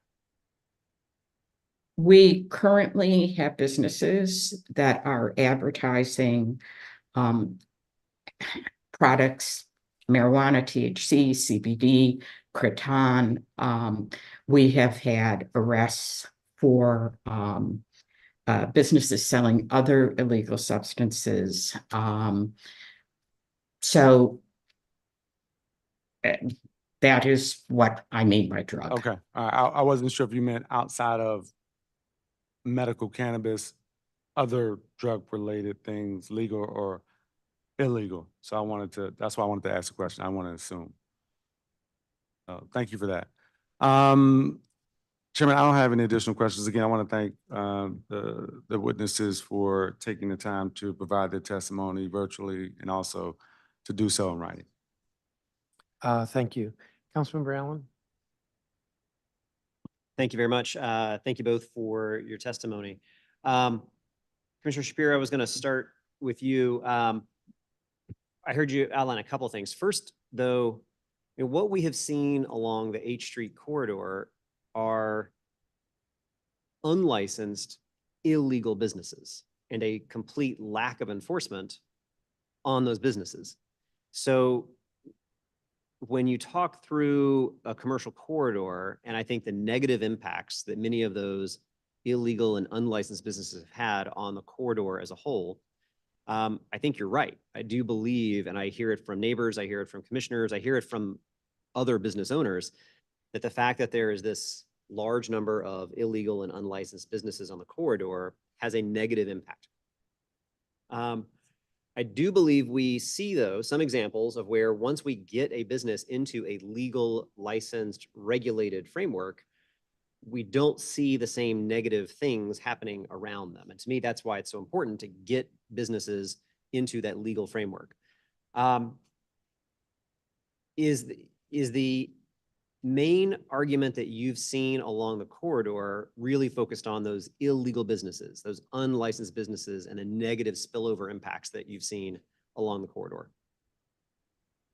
At the present time, because the preponderance of the establishments are unlicensed, I think it's safe to say that the preponderance of problems are associated with unlicensed establishments. I do think there is concern about the potential to have 3 licensed establishments per block, that this starts to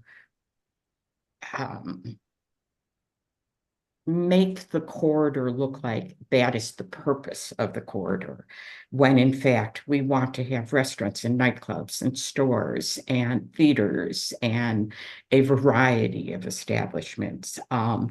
And I think there is concern about, and the protest regulations allow for the ANCs and the communities to protest based on the fact that they feel like there's an overwhelming number in a corridor. I think the rabbi's comments about the supply and demand issue play into this as well. But I think what we want to see is a diverse corridor and one which does not become overwhelmed by a particular type of establishment. Got it. So I know that we could look even at other commercial corridors in Ward 6 where there are legal licensed dispensaries, and we see restaurants and retail and other businesses all around them. So I'm hearing you then say one of your recommendations is that you think the distance requirement between licensed establishments is too low because just given the length of a 13 block long commercial corridor from 2nd to 15th for H Street, that you end up with more than just 1 or 2 or 3 along the corridor, that you're concerned that you're going to see a full maximization essentially of that foot rule. Is that right? And that is obviously a potential. There would have to be supply. There would have to be demand so that, these businesses stayed in business. But I think the concern in the community is that it will be the corridor will become known as a medical marijuana dispensary corridor, and it will lose its it has lost much of, but will continue to lose vibrancy as a mixed entertainment and arts district. Yeah. Okay. What I'm trying to distinguish between two is just understanding what do we see from the legal licensed establishments, and then what do we see from the illegal unlicensed establishments? And I don't think we have enough of a track record, frankly, with the legal. You don't on H Street. I'm talking about other places. We don't have them on H Street. We do have legal licensed entities on other corridors, and so that's what I'm trying to learn from those experiences and see how that actually plays out. I think there is absolutely zero debate and zero question that the concentration of illegal and unlicensed businesses on H Street has a negative impact. I think you and I agree on that. I think what we're trying to understand from a policy perspective is just when we get into the legal license space, what do we see? And I'll ask you, I guess, a devil's advocate question, because I think this one will be one that gets asked to you and to others is, do you view a liquor establishment or a liquor license the same way? So if we were to have legal licensed liquor licenses along the H Street corridor, do we have a problem with that? I think that if the density of liquor licensed establishments were to increase substantially, and there were people hanging out in front of all of those establishments, consuming, I think you and I are both aware of an establishment that I'm sorry, I wasn't asking about like if you're consuming on the sidewalk, that's illegal. I meant the concentration, because here's what I think, the other part of your testimony was focused on moratorium, and I want to make sure I got to get you to help expand your thoughts on that, because occasionally we'll have conversations about a liquor license moratorium, and there are kind of pros and cons to the debate around that. Do you want to expand a little bit on what you think would be the benefits of a moratorium idea? And do you see any potential negatives of that type of approach? In my written testimony, I suggested several ways, one of which is a moratorium, one of which is a increased distance between establishment, and the third would be a bright line, as Mr. Stevenson referred to, just a number within the corridor, a limit. And I don't know that I am qualified, nor have I studied adequately which of these approaches would be best. But I do believe the community should have a mechanism for saying that we are saturated, or we are going to be saturated by these establishments. And a moratorium is one way of doing that. Yep. And then one of your other recommendations would be of being able to have just further distance requirements Right. such that you wouldn't see the same level of concentration. The moratorium is perhaps the easiest because there is already experience with this in the liquor license community. Okay. Thank you very much, Commissioner. I do know my time's going to wind out, so I want to make sure I turn to Rabbi Khan for a second. I do appreciate, Rabbi Khan, you and your team hosted me and my staff at your facility to be able to kind of, again, understand it better, see it, be able to understand the operations. And so I appreciate you being able to do that. Your staff and team were great at just helping answer all my questions. So thank you for opening up Thank to you. do that. Thank you for taking the time. Absolutely. That's part of the job. Make sure we understand it better. We just want to see if you wanted to ask about, one of the parts of the legislation is having ABCA be able to inspect books, inspect records. As a business, I'm sure that feels intrusive, but what are your thoughts on the importance of having ABCA be able to do that? I think it's critical. And I think that, we've been open for more than 10 years and, under the auspices of the Department of Health and then under APCA. And, we need APCA to investigate and to know what we're doing and what everyone's doing. This is a highly regulated program. It's difficult to enforce, but, so it needs a lot of transparency. Yeah. Would APCA be able to do its enforcement jobs, the responsibilities that we ask of it, if it wasn't able to get in and look at people's books and records?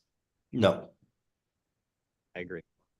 All right. Thank you very much. I appreciate both of you for your testimony and your time today. Thank you, Mr. Chair. Thank you. Thank you, Councilmember Allen.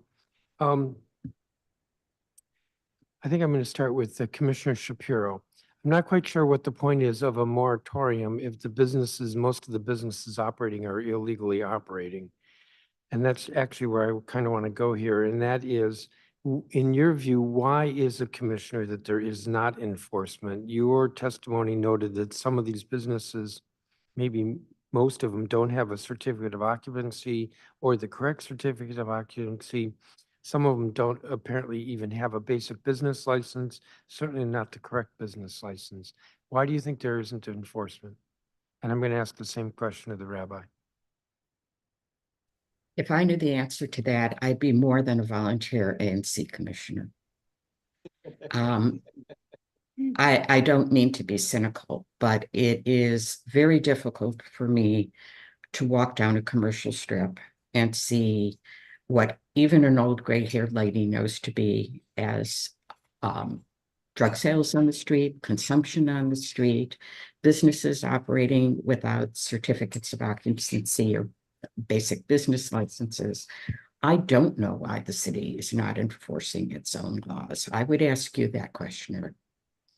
Well, would you say it's MPD or Department of Buildings or the Department of Licensing and Consumer Protection? I think it's not on you, but I'm just wondering your observation. I think it's all of the above, and the buck stops at the mayor's desk. Rabbi Khan, same question. I think it's politics. I don't know exactly the source of the politics completely, but we're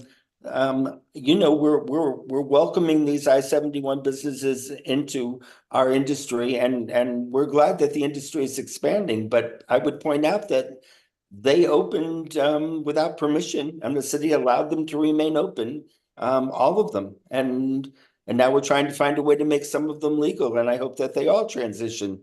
But the city has allowed people to do things illegally for years. Now that APCA is in charge and they're given the chance to enforce the rules and regulations, I think things should change. Well, I think it was worth my asking. I think that the lack of enforcement it will have the effect, I want to put this in future tense, will have the effect of making it more difficult to eradicate the illegal market with regard to cannabis, because it'll be more entrenched. And of course, the legal operations are not as robust as they would be otherwise. So I want to thank each of you for your testimony. There's no further questions from colleagues here. So thank you for your testimony. We'll turn now to the government witness. Fred Musali, who is the Director of the Alcoholic Beverage and Cannabis Administration. Used to be easier when it was just ABC. I'm not swearing them in. Before you're seated, if you don't mind raising your right hand so you can be sworn in.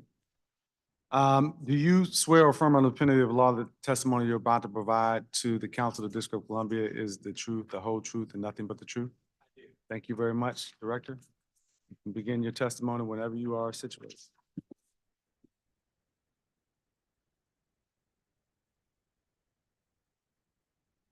Good morning, Chairman Mendelson, Chairperson McDuffie, Councilmember Allen, members of both committees, council staff, and members of the public.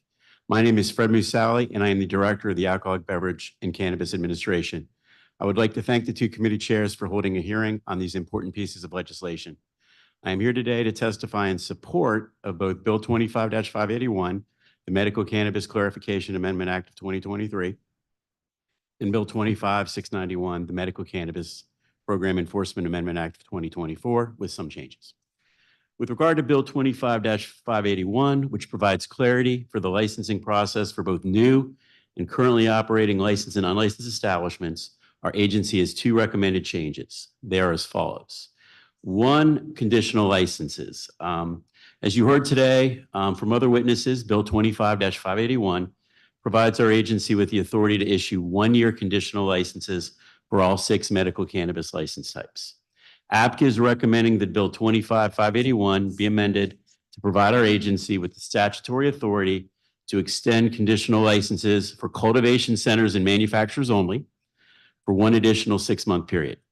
This will provide our agency with the flexibility to provide cultivation centers and manufacturers holding a conditional license with additional time to find a location in the event that any zoning changes are made regarding where these types of facilities can locate in the district. Second, with regard to courier licenses, on January 19th, 2024, our agency issued its first medical cannabis courier license to a social equity applicant who's a district resident who has a location. The courier license allows the holder to deliver medical cannabis and medical cannabis products to qualifying patients and caregivers in the district on behalf of licensed retailers and internet retailers. APCA is recommending that Bill 25-581 be amended to clarify that the holder of a courier license can also transport and deliver medical cannabis and medical cannabis products within the district's borders to other medical cannabis licensed facilities. Next, I would like to discuss Bill 25-691. This bill provides APCA with the authority to issue fines and take other enforcement action against unlicensed establishments that do not have a pending application with the Alcoholic Beverage and Cannabis Board. Our agency has 6 suggested changes to this legislation, which are as follows. First, with regard to delinquent debt collection, Bill 25-691 provides our agency with the authority to issue fines to unlicensed establishments and commercial property owners. Fines imposed by our agency are required to be paid within 30 days. Because unlicensed establishments do not have a license from the ABC Board to suspend, many fines imposed by our agency are likely to be sent to the OCFO's Central Collection Unit that was created by the Delinquent Debt Act of 2014 for collection.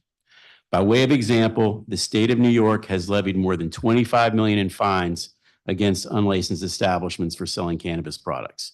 But as of February 22nd, 24, has only collected $22,500 of that $25 million in fines from unlicensed establishments in that state. The significance of the CCU is that it has the ability to attach liens to a person's real or personal property. However, debt is not considered to be delinquent under district law until it is more than 90 calendar days past due. This results in APCA not being able to send unpaid fines to the CCU for collection until a minimum of 120 days, 4 months, after the fine was initially issued by our agency. As such, APCA is recommending that the statutory definition of delinquent debt be amended to reduce the amount of days that an unlicensed establishment's debt is delinquent and sent to the CCU for collection from 90 days to 30 days. This would allow APCA to send to the CCU for collection of fines that remain unpaid more than 60 calendar days after being issued. Second, additional fine authority. In addition to the fines currently authorized by Bill 25-691, APCA is recommending that this legislation be amended to provide APCA investigators with the authority to issue a $10,000 per day fine to an establishment for selling or offering to sell cannabis or products containing THC that are intended or marketed for consumption without posting a license issued by the ABC Board. This provision would assist with enforcement against unlicensed establishments and taking enforcement action related to unregulated intoxicating hemp products containing THC that are intended or marketed for consumption. A similar provision was adopted in 2023 by the city of Buffalo, New York, where unlicensed establishments can be fined $1,500 per day for not having a cannabis license posted that was issued by their state. Third, litigation fund. The Medical Cannabis Amendment Act of 2022, which took effect on March 22nd, 2023, called for the first $100,000 of fines collected from enforcement against unlicensed establishments and commercial property owners to be deposited in the Office of the Attorney General Litigation Support Fund to help fund enforcement against unlicensed establishments. Because this provision was unfunded, the authority to issue fines against unlicensed establishments and commercial property owners was transferred by the council to APCA by the emergency version of Bill 25-691. Specifically, the statutory language permitting the issuance of fines to unlicensed establishments was moved from Title 47 to Chapter 16 of Title 7 of the DC Code, where the district's medical cannabis laws are located. This provision is now funded. However, the language of DC Code 1301.86 B6 involving the litigation fund still contains the old statutory reference to the unfunded provision in Title 47 of the DC Code instead of the new language contained in the district's medical cannabis law. Correspondingly, the new language permitting the issuance of fines to unlicensed establishments at DC Code 71671.0F does not require these fines to be deposited into the litigation fund. As such, APCA is requesting that DC Code 1301.86 B6 and 71671.08F be amended to clarify that the first $100,000 in fines issued to unlicensed establishments is still intended to be deposited into the litigation fund. Fourth, 96-hour closure. The district's alcohol law provides the chief of police with the authority to close an alcohol establishment for up to 96 hours if he or she finds that there's an additional imminent danger to the health and welfare to the public by not doing so. Additionally, the council previously adopted in 2016 the Sale of Synthetic Drugs Emergency Amendment Act of 2016 that allowed the chief of police to seal a business for up to 96 hours for the buying or selling of a synthetic drug. APCA is recommending that Bill 25-691 be amended to provide the chief of police with similar authority to close an unlicensed establishment for up to 96 hours. Fifth, seizure authority. APCA is recommending that Bill 25-691 be amended to provide APCA investigators with the authority to seize cannabis and cannabis products at unlicensed establishments. APCA investigators currently have similar authority to seize alcohol for violations of the district's alcohol laws. By way of example, in New York, seizures conducted by its Office of Cannabis Management and Department of Taxation and Finance. Of note, New York has seized approximately 13,000 pounds of cannabis and cannabis products worth more than $63 million from unlicensed operators. And finally, sixth, APCA is recommending that Bill 25-691 be amended to authorize APCA and MPD to post signage recommending that unlicensed activity has been found to have occurred at the unlicensed establishment. By way of example, the Office of Cannabis Management in New York posts signs at unlicensed establishments that state in relevant part, warning this business is ordered to stop illegal activity and illicit cannabis seized. Thank you for allowing me to speak on these important pieces of legislation. We look forward to working with both committees on revised legislation that addresses our agency's comments. I'm available to respond to any questions that the committee may have. Thank you. Thank you, Mr. Musali. We'll follow our order. Councilmember Co-Chair McDuffie. Thank you, Chairman, and thank you for your testimony, Director Musali. I have a few questions for you. I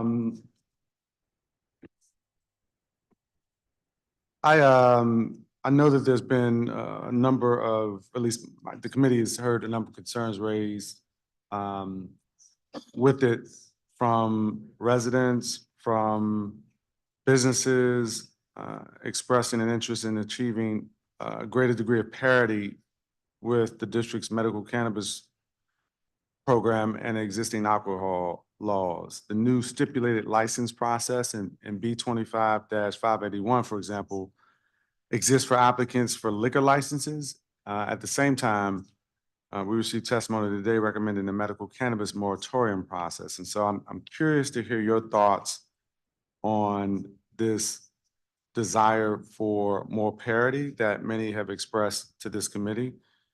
I'm interested in if you can share insights on whether you think we could do better in terms of achieving that parity.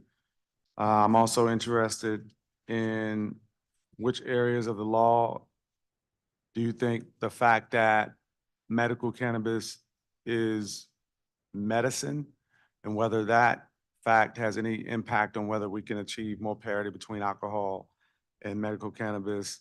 Also, and this is a compound question, but I know how talented you are and how well versed you are in all these laws. But what are your thoughts on the establishment of medical cannabis retail license moratorium process that witnesses today and at other points have expressed to the committee? Thank you, Chairperson McDuffie. Like you said, you covered a lot in there. I'm going to kind of talk about, I guess, a lot of these issues. So we currently have a stipulated license process for alcohol licenses. I think you heard today about the need for cultivation centers and manufacturers, which we'll talk about. So if those are placarded going through an ANC comment period and the ANC is working to get a cultivation center or manufacturer up and running earlier, I think that's great.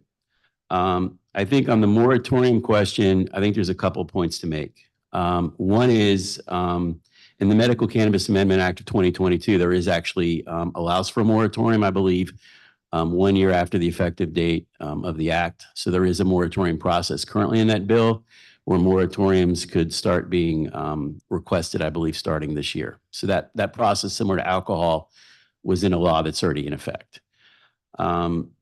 I think the other point to make is that we only allow licenses during the open application periods. You can't just apply for a license, right? So we make licenses available, knowing that at least 50% of the licenses have to go to social equity applicants. We've been successful, significantly exceeding that. So we have already done couriers, manufacturers, cultivation centers. We finished on January, the end of January, the unlicensed establishment open application period that stopped. We're currently offering retailer and internet retailers to social equity applicants that opened March 1. That's been very successful. I think we had 38 social equity applicants the first couple of days. And then obviously we have standard retail applications and then we're done. I think once that's period, there'll be a pause before we accept any more open applications. So by not taking more any applications once we're due with the schedule we laid out, you in effect have a moratorium because nobody's going to be able to apply, if that makes sense. With regard to your other question, clearly as it relates to filing protests, whatever we decide as it relates to the ANCs, I think you mentioned this, it should be the same for both alcohol and cannabis. So we should treat that the same. I think because it's, like you said, it's medicine and this is not an adult program due to the rider, things should not be exactly the same. To the extent it makes sense to borrow and keep them the same, absolutely, right? We have under the alcohol in the cannabis law, off-premise retailers, in this case dispensaries, cannot be within 400 feet of each other. That makes sense. Part of what you're seeing, and Councilmember Allen talked about in his ANC, you had a number of unlicensed establishments together on H Street. This process, what it's done with the 400-foot rule, it's taken that density and had folks moving, right? So you had all these licensed operators on H Street, the same block, because you can only have one within 400 feet of each other's. The others have had to move and find other areas of the city, spreading within the city instead of having them on the same block, which we don't want. I appreciate as I anticipated you would answer all those questions. I want to ask about, let me just note, we had testimony from David Stevenson, who's a parent.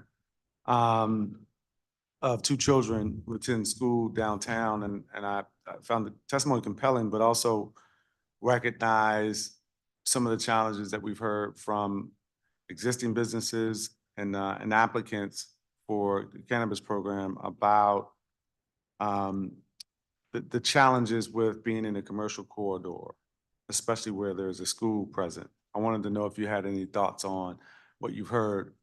Also understanding that I believe this is still pending, the protest against the license downtown. Is that correct? Is it still pending? It is. I'm not going to talk about the Okay. specific case, but I'll talk about the issue. Generally, yes. So I do have some thoughts. So the Medical Cannabis Amendment Act of 2022 for the unlicensed establishment period created an exception for the 300-foot rule when the school is in an area zone commercial, right? So that's playing out right now, and you heard about that. That is the only area for the unlicensed establishments that have that exception. So for the social equity application period going on or other retailers going forward, unless the committees decide to change it, that exception does not apply. So that exception is only for the unlicensed establishments that are attempting to move. Now, alcohol does have that commercial exception throughout. We decided based on the feedback we got, you heard today, and from others, not to carry that exception for other than for the unlicensed establishments. The one thing I would say, though, as we look at this issue, and I think it came out in the testimony and was asked, we don't have any problem not having the commercial exception for retailers. I do think we need to look at whether or not we should have the 300-foot for cultivation centers and manufacturers. We're telling these cultivation centers and manufacturers right now, that may change, which we may talk about, but we're saying you have to be in a PDR industrial zone. So you're in a very limited space in the city. You're pretty much looking at Ward 5, maybe parts of 4, a little bit of 7, but mostly Ward 5. So we tell you have to go to a PDR industrial zone, but then we say, hey, you're in a PDR industrial zone that is intended for this use, but there's a school within 300 feet, so we can't let you go to the warehouse. So what we've heard from feedback is that there's concerns, which you heard today, about these retailers being too close to a school, right? So obviously in a retailer, they're open to the public, people are going in and out. A cultivation center or manufacturer is not open to the public. Nobody's going in. Quite candidly, they don't even want you to be there for security reasons. They don't even want you to know they're there. So it doesn't make any sense if we're trying to increase cultivation centers and manufacturers to say, yeah, you're in an industrial zone, but we can't let you go there because there's a school. All right. I appreciate that. And having formerly represented Ward 5 for a number of years, I know the lion's share of those facilities that people are going to likely be looking to place a cultivation center in are along those industrial areas. And I know there's some in Ward 6 as well. Like you mentioned, there's a number in 5 and 7 and in 4. And in those areas where I'm picturing in my head these industrial areas in parts of 4 and 7 and 5. There are also charter schools primarily in some of those areas too. So I appreciate you putting that on the record. That's important for the committee to consider. You mentioned social equity conditional licenses. I wanted to ask, we heard some testimony earlier from a couple of witnesses about some of the challenges of having the time frame that we have now and the recommendation to extend it to 2 years. I wanted to get your thoughts on that recommendation that we've heard. Sure. Well, in our testimony, we had 18 months, which I think you heard is what Maryland has. I think we're open to extending it for 2 years, but I just want to be clear. We're talking about manufacturers and cultivation centers. Sure. That's what we're talking about. And just to be clear, these are places not with a location. These are not unlicensed establishments because they have to have a location. So conditional license does not have a location.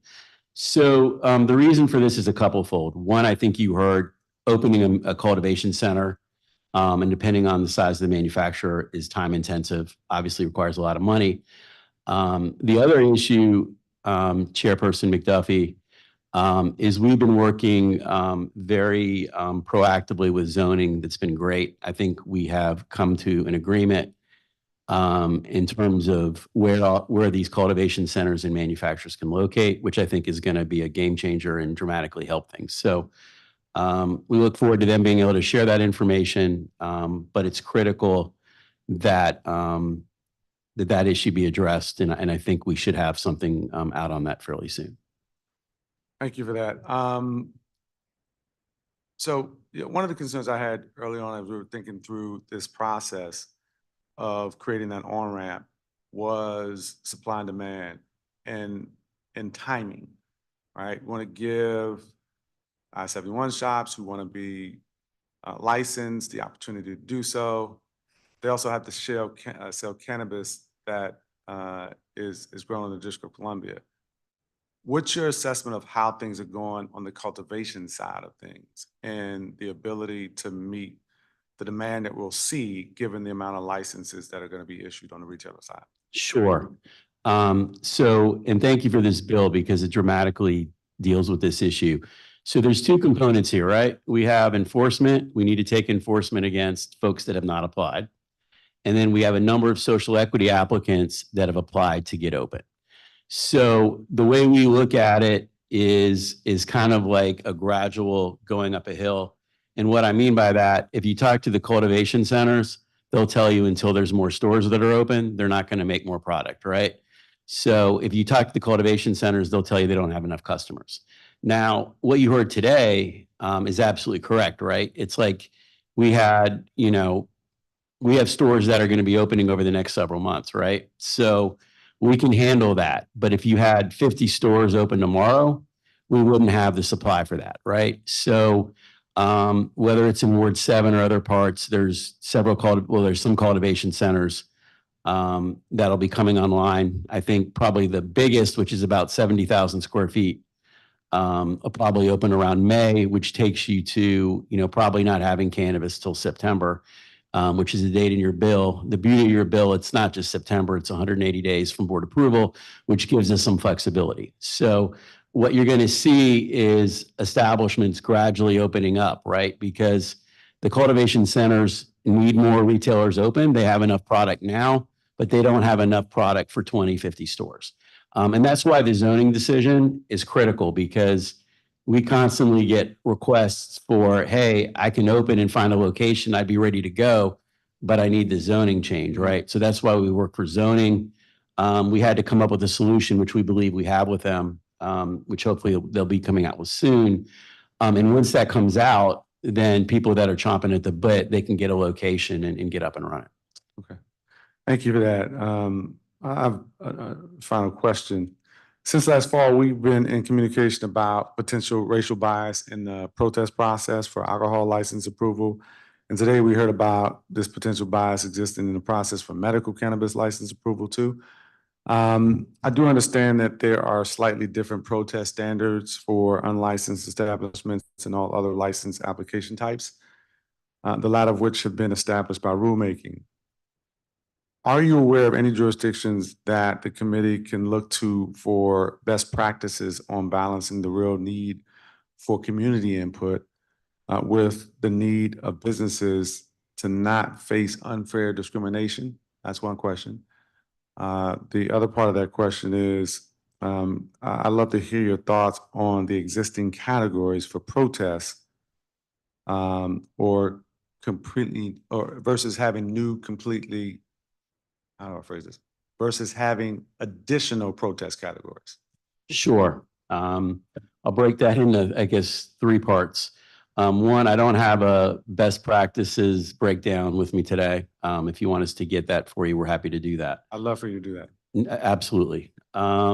Second, as relates to the current process, I mean, I think in terms of what I heard and what we could look at is more specificity in terms of the current process, right? Because right now, you file a protest based on peace, order, and quiet, right? So you could require, I'm just going to give you examples. So under peace, order, and quiet, you have litter, trash, criminal activity, loitering, rowdy behavior, those type of things. So you could, to file a protest, require specific examples, right? Or specific issues instead of just peace, order, and quiet and not getting into what that means, right?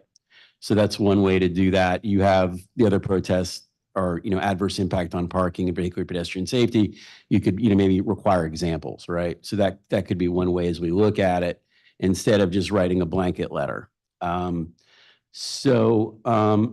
the other thing, and I know there's an expense to it, which we heard, but one of the things we push for, and I think Councilmember Allen mentioned this, is justice delayed is justice denied, right? So we pushed to get a hearing so that way the board can look at this. Because if there's not a legitimate basis for a protest, you go to the hearing and the ANC can't put on a case, then the board can take that into account, right? So I think that's critical.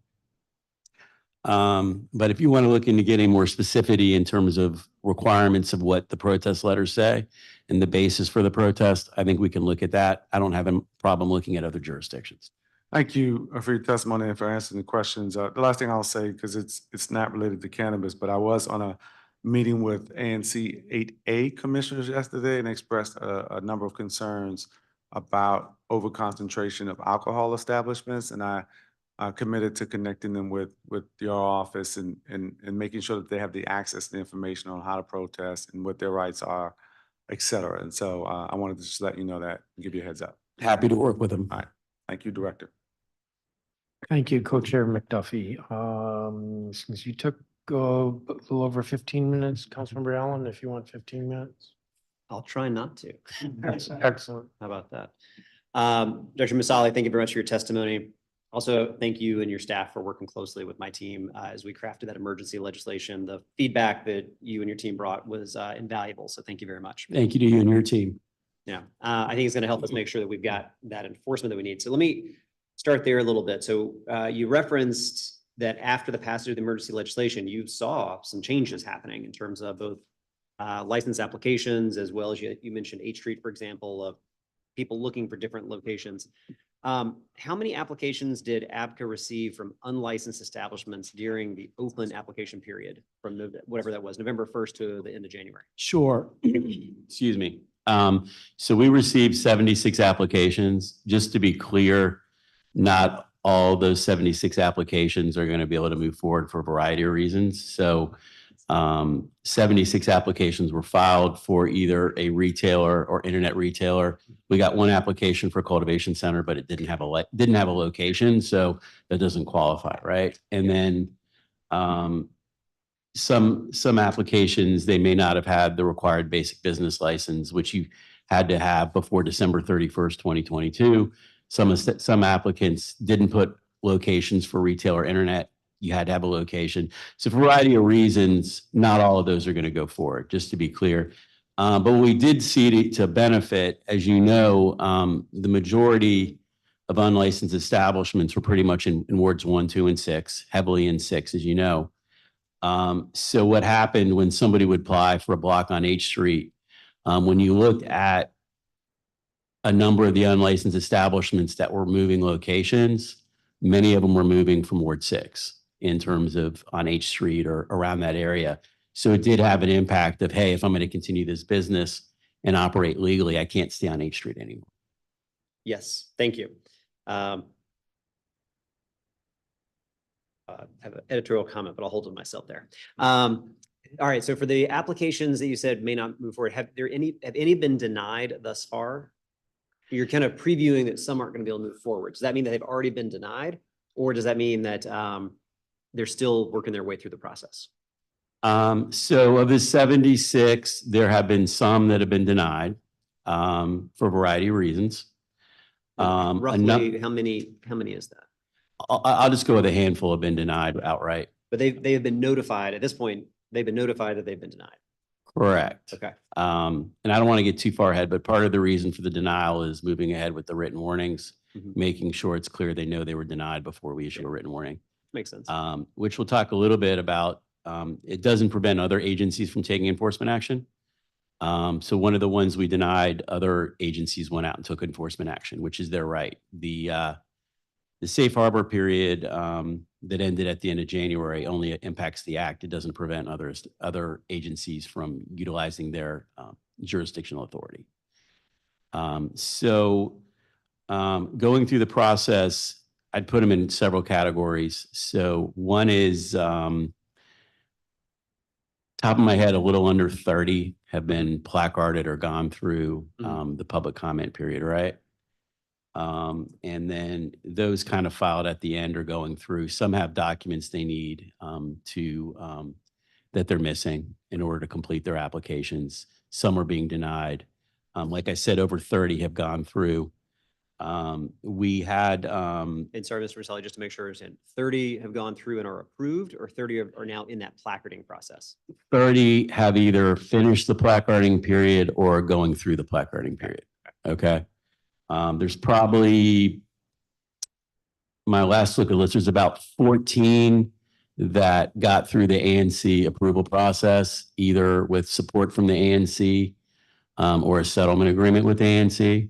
So there's 14 that have finished that process. They may need some documents for approval, but they've completed the community, about 14 have completed the community 45-day review with either approval or a settlement agreement. Okay. And then obviously, in addition to those, there's several that will probably go forward to a protest hearing. Okay. And then roughly, or is there a deadline by which decisions have to be rendered on all of those that are currently working their way through? So I think probably by the end of this month, we'll have, everybody will kind of be where they are. Under the regs, we have to give them a certain period of time to try to fix their application. They get put on notice. And then part of it, just as you may recall from another bill, 50% of all the licenses we issue, well, initially before the council changed the law, 50% of unlicensed establishments had to be social equity applicants. We were under that 50%. So while we were over 50% for all the other license categories, for the unlicensed establishment applications, we were under that 50% threshold.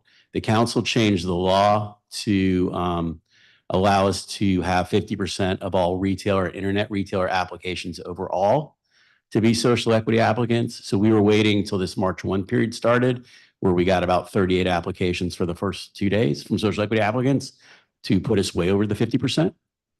But we couldn't move forward with those until we had enough social equity applicants. Does that make sense? Mm-hmm. So we were waiting for that. So we've unclogged that and we're starting to move forward. Okay. All right. So if we've got a large cohort of businesses that are in the, I'll call it the pipeline and process, so Correct. going through their piece. You have a handful that applied and have just been denied. Correct. And you're also going to have a handful that never even bothered to apply. More than a handful. Yeah. So there's, So let's talk about enforcement. The numbers we have, there's more, but there's more than 220 unlicensed establishments, right? So So when does enforcement begin? So I'm going to kind of break that into two categories. So the safe harbor ended January 31st, 2024. So in terms of in response to individual complaints, we've already gone out and issued a written warning to one establishment. With others, we're obviously working with the executive, where since that time, at least 4 establishments have been visited. 2 establishments got their closed by Department of Health. One establishment, in response to a Ward 6 ANC complaint, DC Health went out and had them remove cannabis products from the shelves. They sell non-cannabis products, but anything related to cannabis, and this is all in the last couple of weeks, just to be clear that I'm talking about. So DC Health had them take cannabis products off the shelf. There was a 4th instance where MPD concerned that fentanyl might be, basically cannabis is laced with fentanyl, went out. They seized almost 8.5 pounds of cannabis and tested it, and it contained amphetamines. So two of the 3 instances where MPD was there, they conducted tests. And in 2 of those 3 instances, the cannabis tested positive for amphetamines. So You said 2 out of 3? 2 out of 3. Okay. The 4th instance, MPD was not there, was Department of Health. They went out to your ward in response to an ANC complaint in your ward and removed cannabis from the shelves. So we went out in establishment Ward 1 in response to community complaint, along with the other agencies. We took advantage of the fact, we looked at the list. They had not applied for, they were not one of the 76 that applied.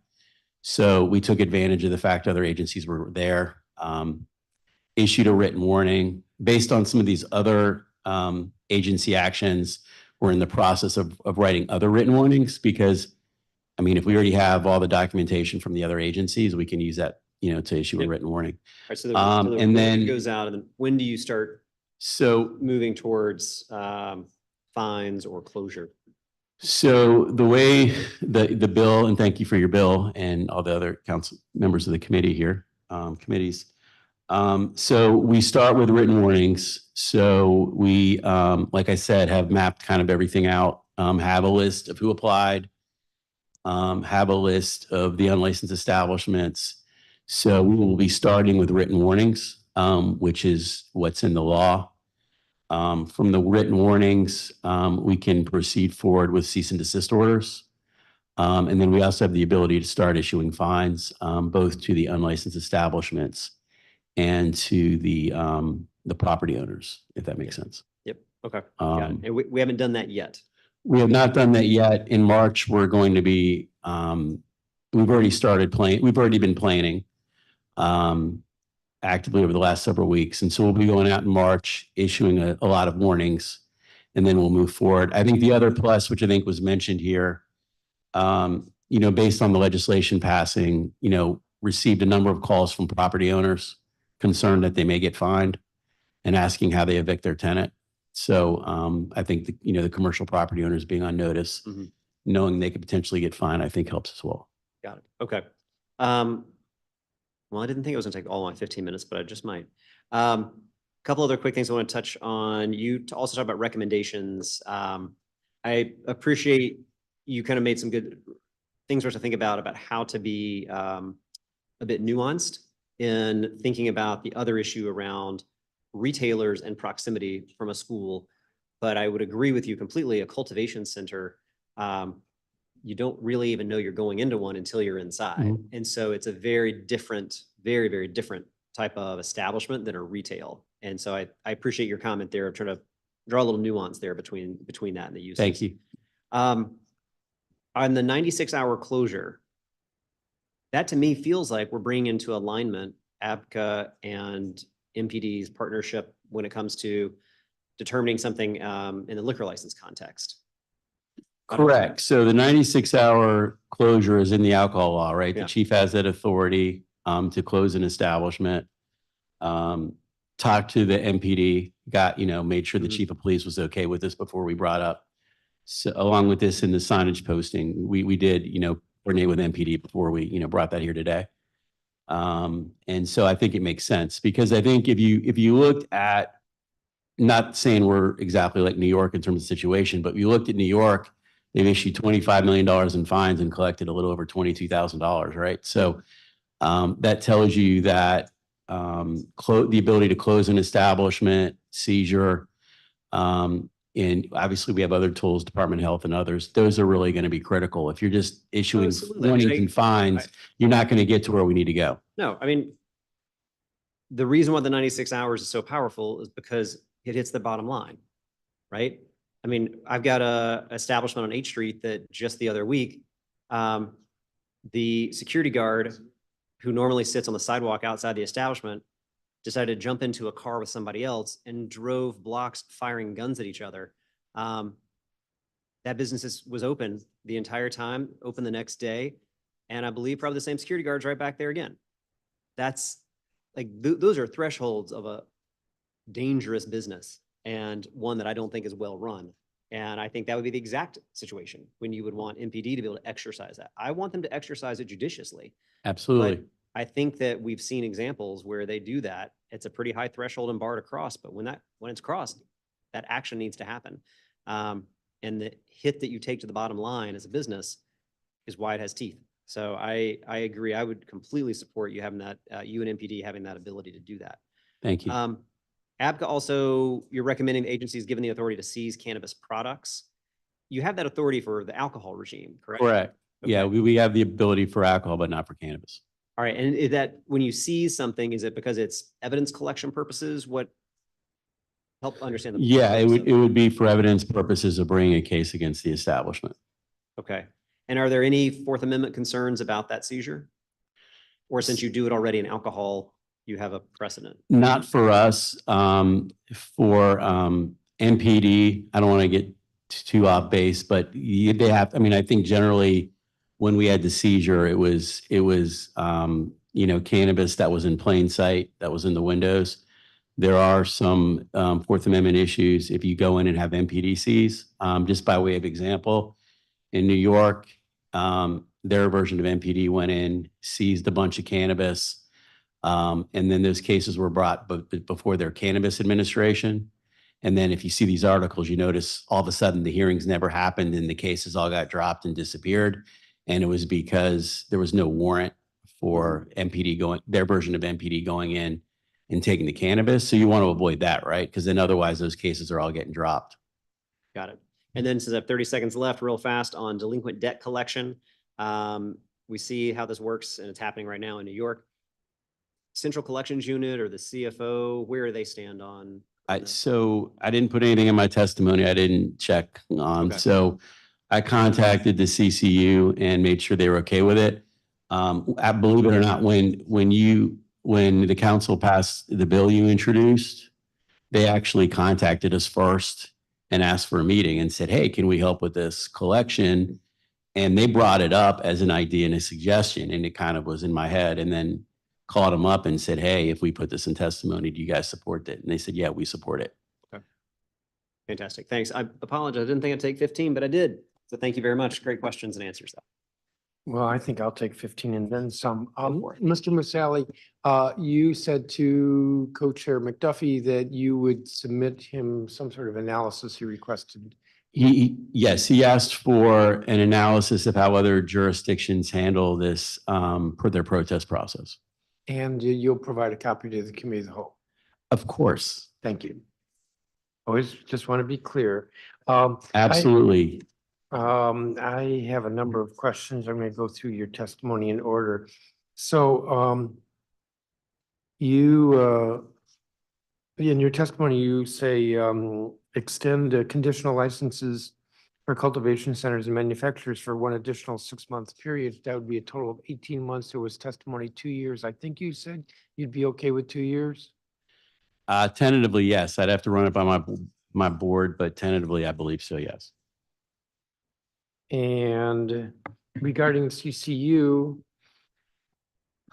is your proposal that there would be amendment to the law that would amend the definition of debt so that it's 30 days instead of 90 days, or that there would be a carve out for cannabis and specifically the illegal cannabis operations where it would be 30 days instead of 90? Great clarifying question. It's the latter. It would be a carve out for the unlicensed legal establishments only. You used to have a blue pen. Blue pen, blue pen. Thank you. That means you can't leave, Mr. McDuffie. But you And did want to be clear, it does require a statutory change. yes, yes, I understand. With regard to additional fine authority, $10,000 is pretty hefty. I think the reason for that is because there's so much money involved that we want to change the economics, if you will, through the fines. But the way you phrased it was a $10,000 per day fine for selling or offering for sale cannabis or products containing THC that are intended or marketed for consumption without posting a license issued by the ABC board. I assume posting means literally posting.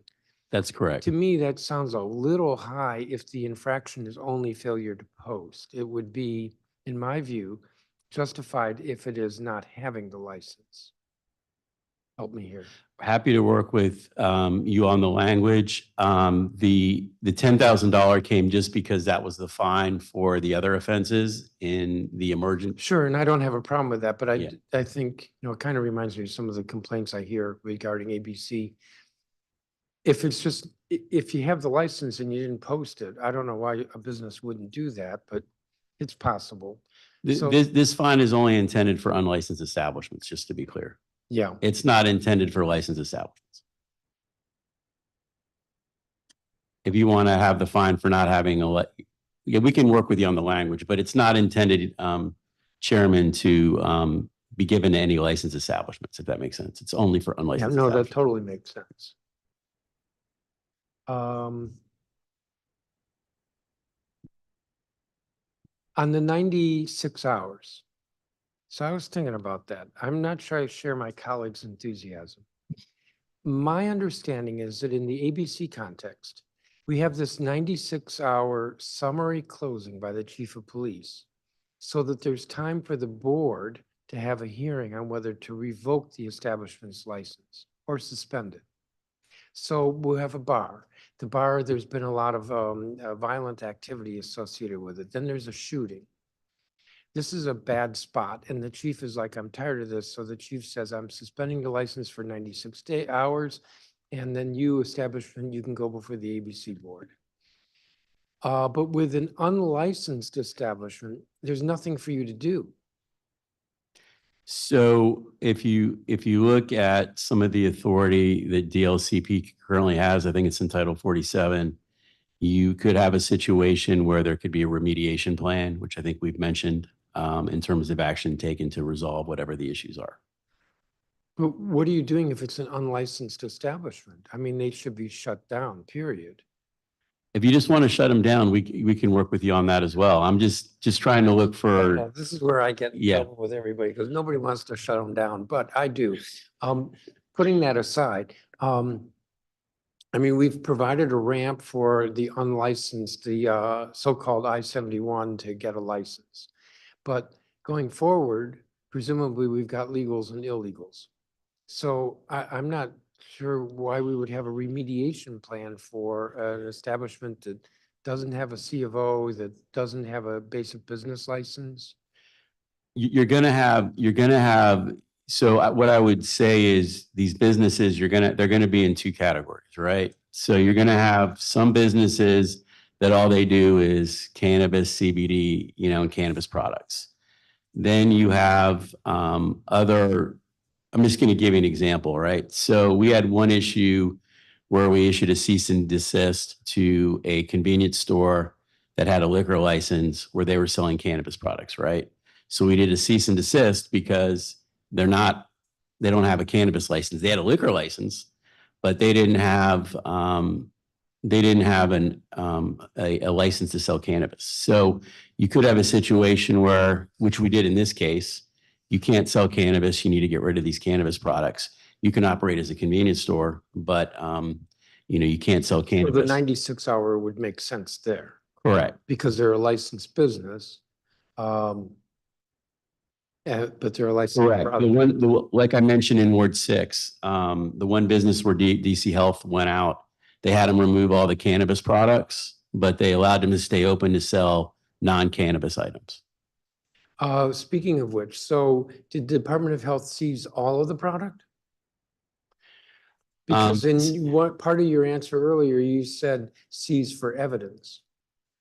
But I would have thought like with a liquor store, you would seize all of the product, wouldn't you?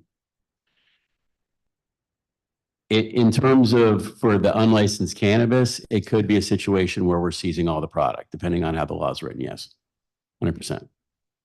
And you said so far there've been, in the last few weeks, there've been enforcement actions against 4 establishments.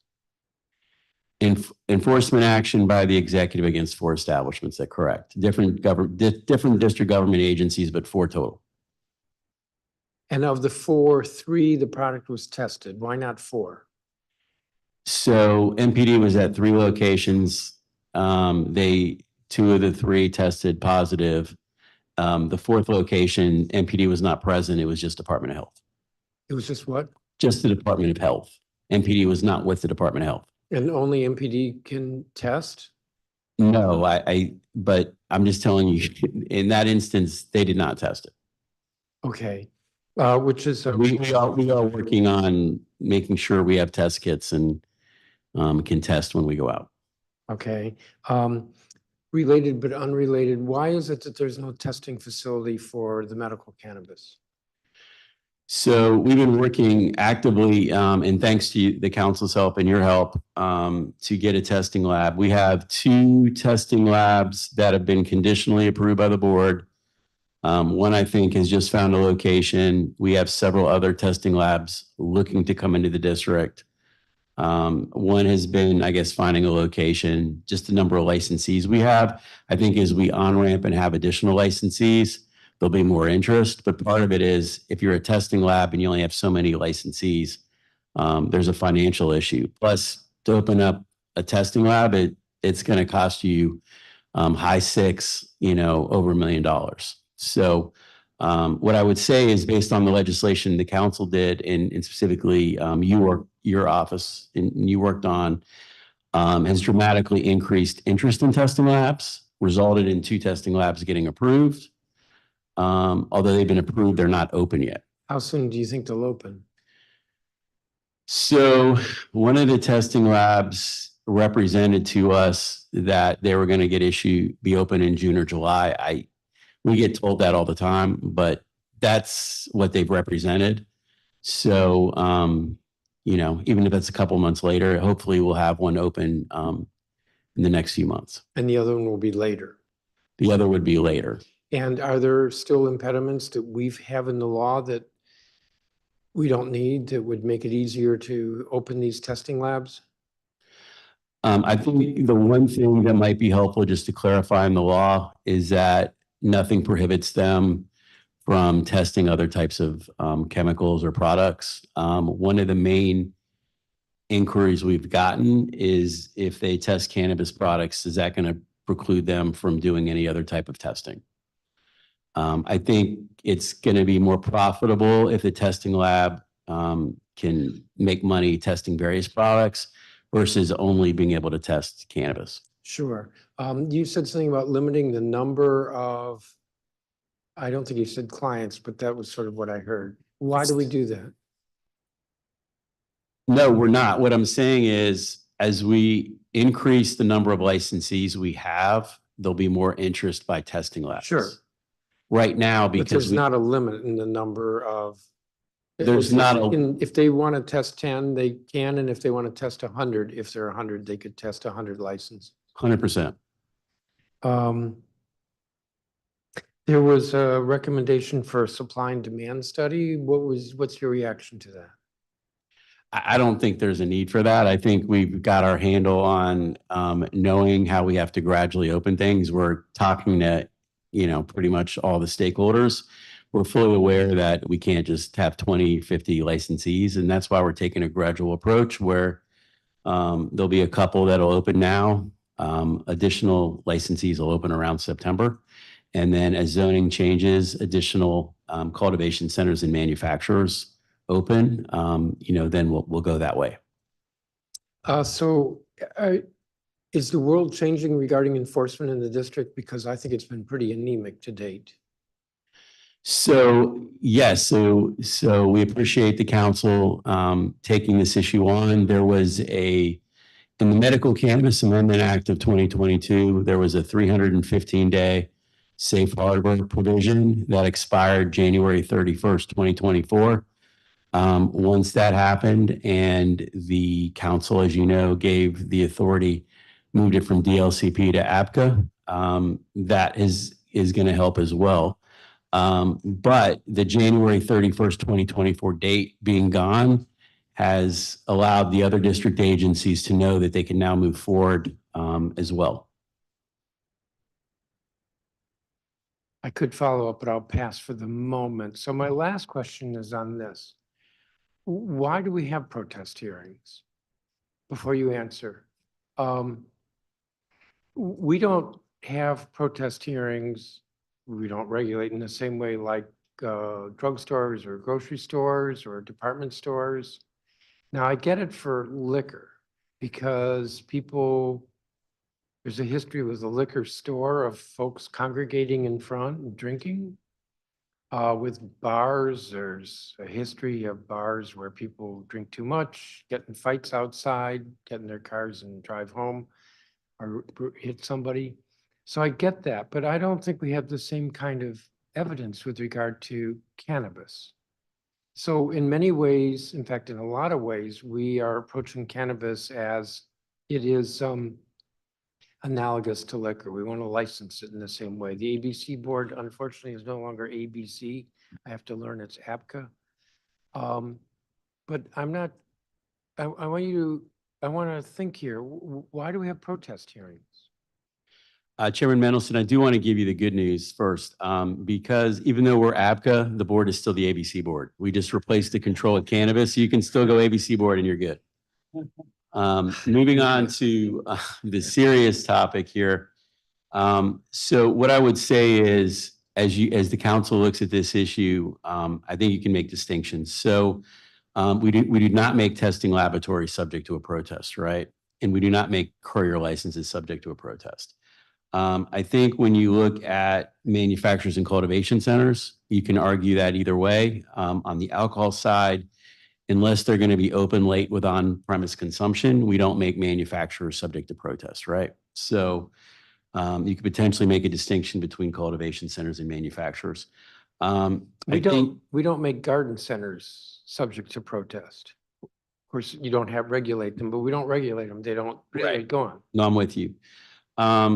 I think on the retail aspect, obviously I'll defer to the council, but I think in terms of issues that potentially would be of concern to the ANC would be potentially trash, curbside delivery issues. If I'm having a qualifying patient pick up medical cannabis in a valet parking permit, curbside pickup in front, that may be an issue. If they're doing delivery trucks, that may be an issue.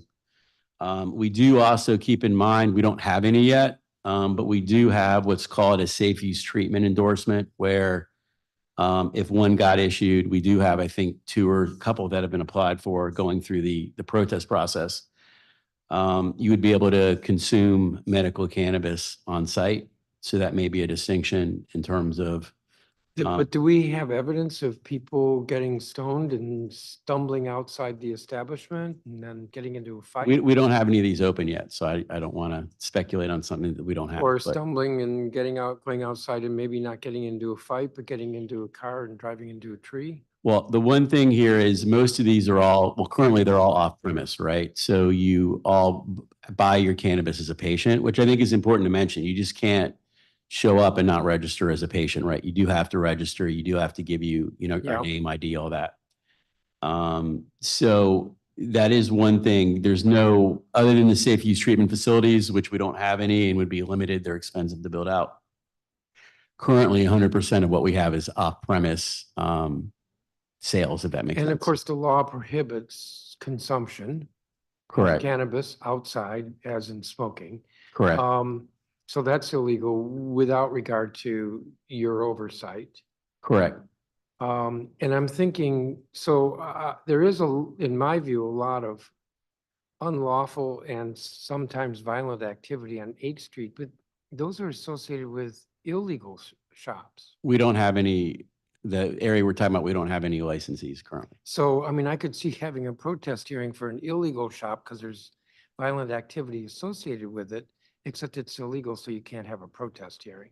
But I don't know that I'm going to go somewhere with this legislation when it gets to the committee of the whole, but I think the question needs to be asked, why we have a protest hearing. I'm thinking of Mr. Stevenson's testimony, which is location. Do we want a dispensary that advertises cannabis right next to a school? That's different than why are we concerned about peace, order, and quiet for an establishment maybe where there may not be an issue, a legal licensed regulated establishment where there may not be any greater issue of peace, order, and quiet than there is for a drugstore or a non-alcoholic restaurant with a drive-through. I'm not sure there was a question there. But you're welcome to answer. No, I'm good. We'll work with the committee, both Anything, committees on the issue. anything else from colleagues? Are you good? Okay. The Chair Pro Tem, who's also the co-chair of this hearing, is pointing out where the gavel is. Thank you, Mr. Musali, and I want to thank all the witnesses prior thereto. The record, as I noted, for this hearing will be open for 2 weeks. That is, it will close at 5 p.m. on Wednesday, March 20th, 2024. The time is 12:10, and this hearing is adjourned.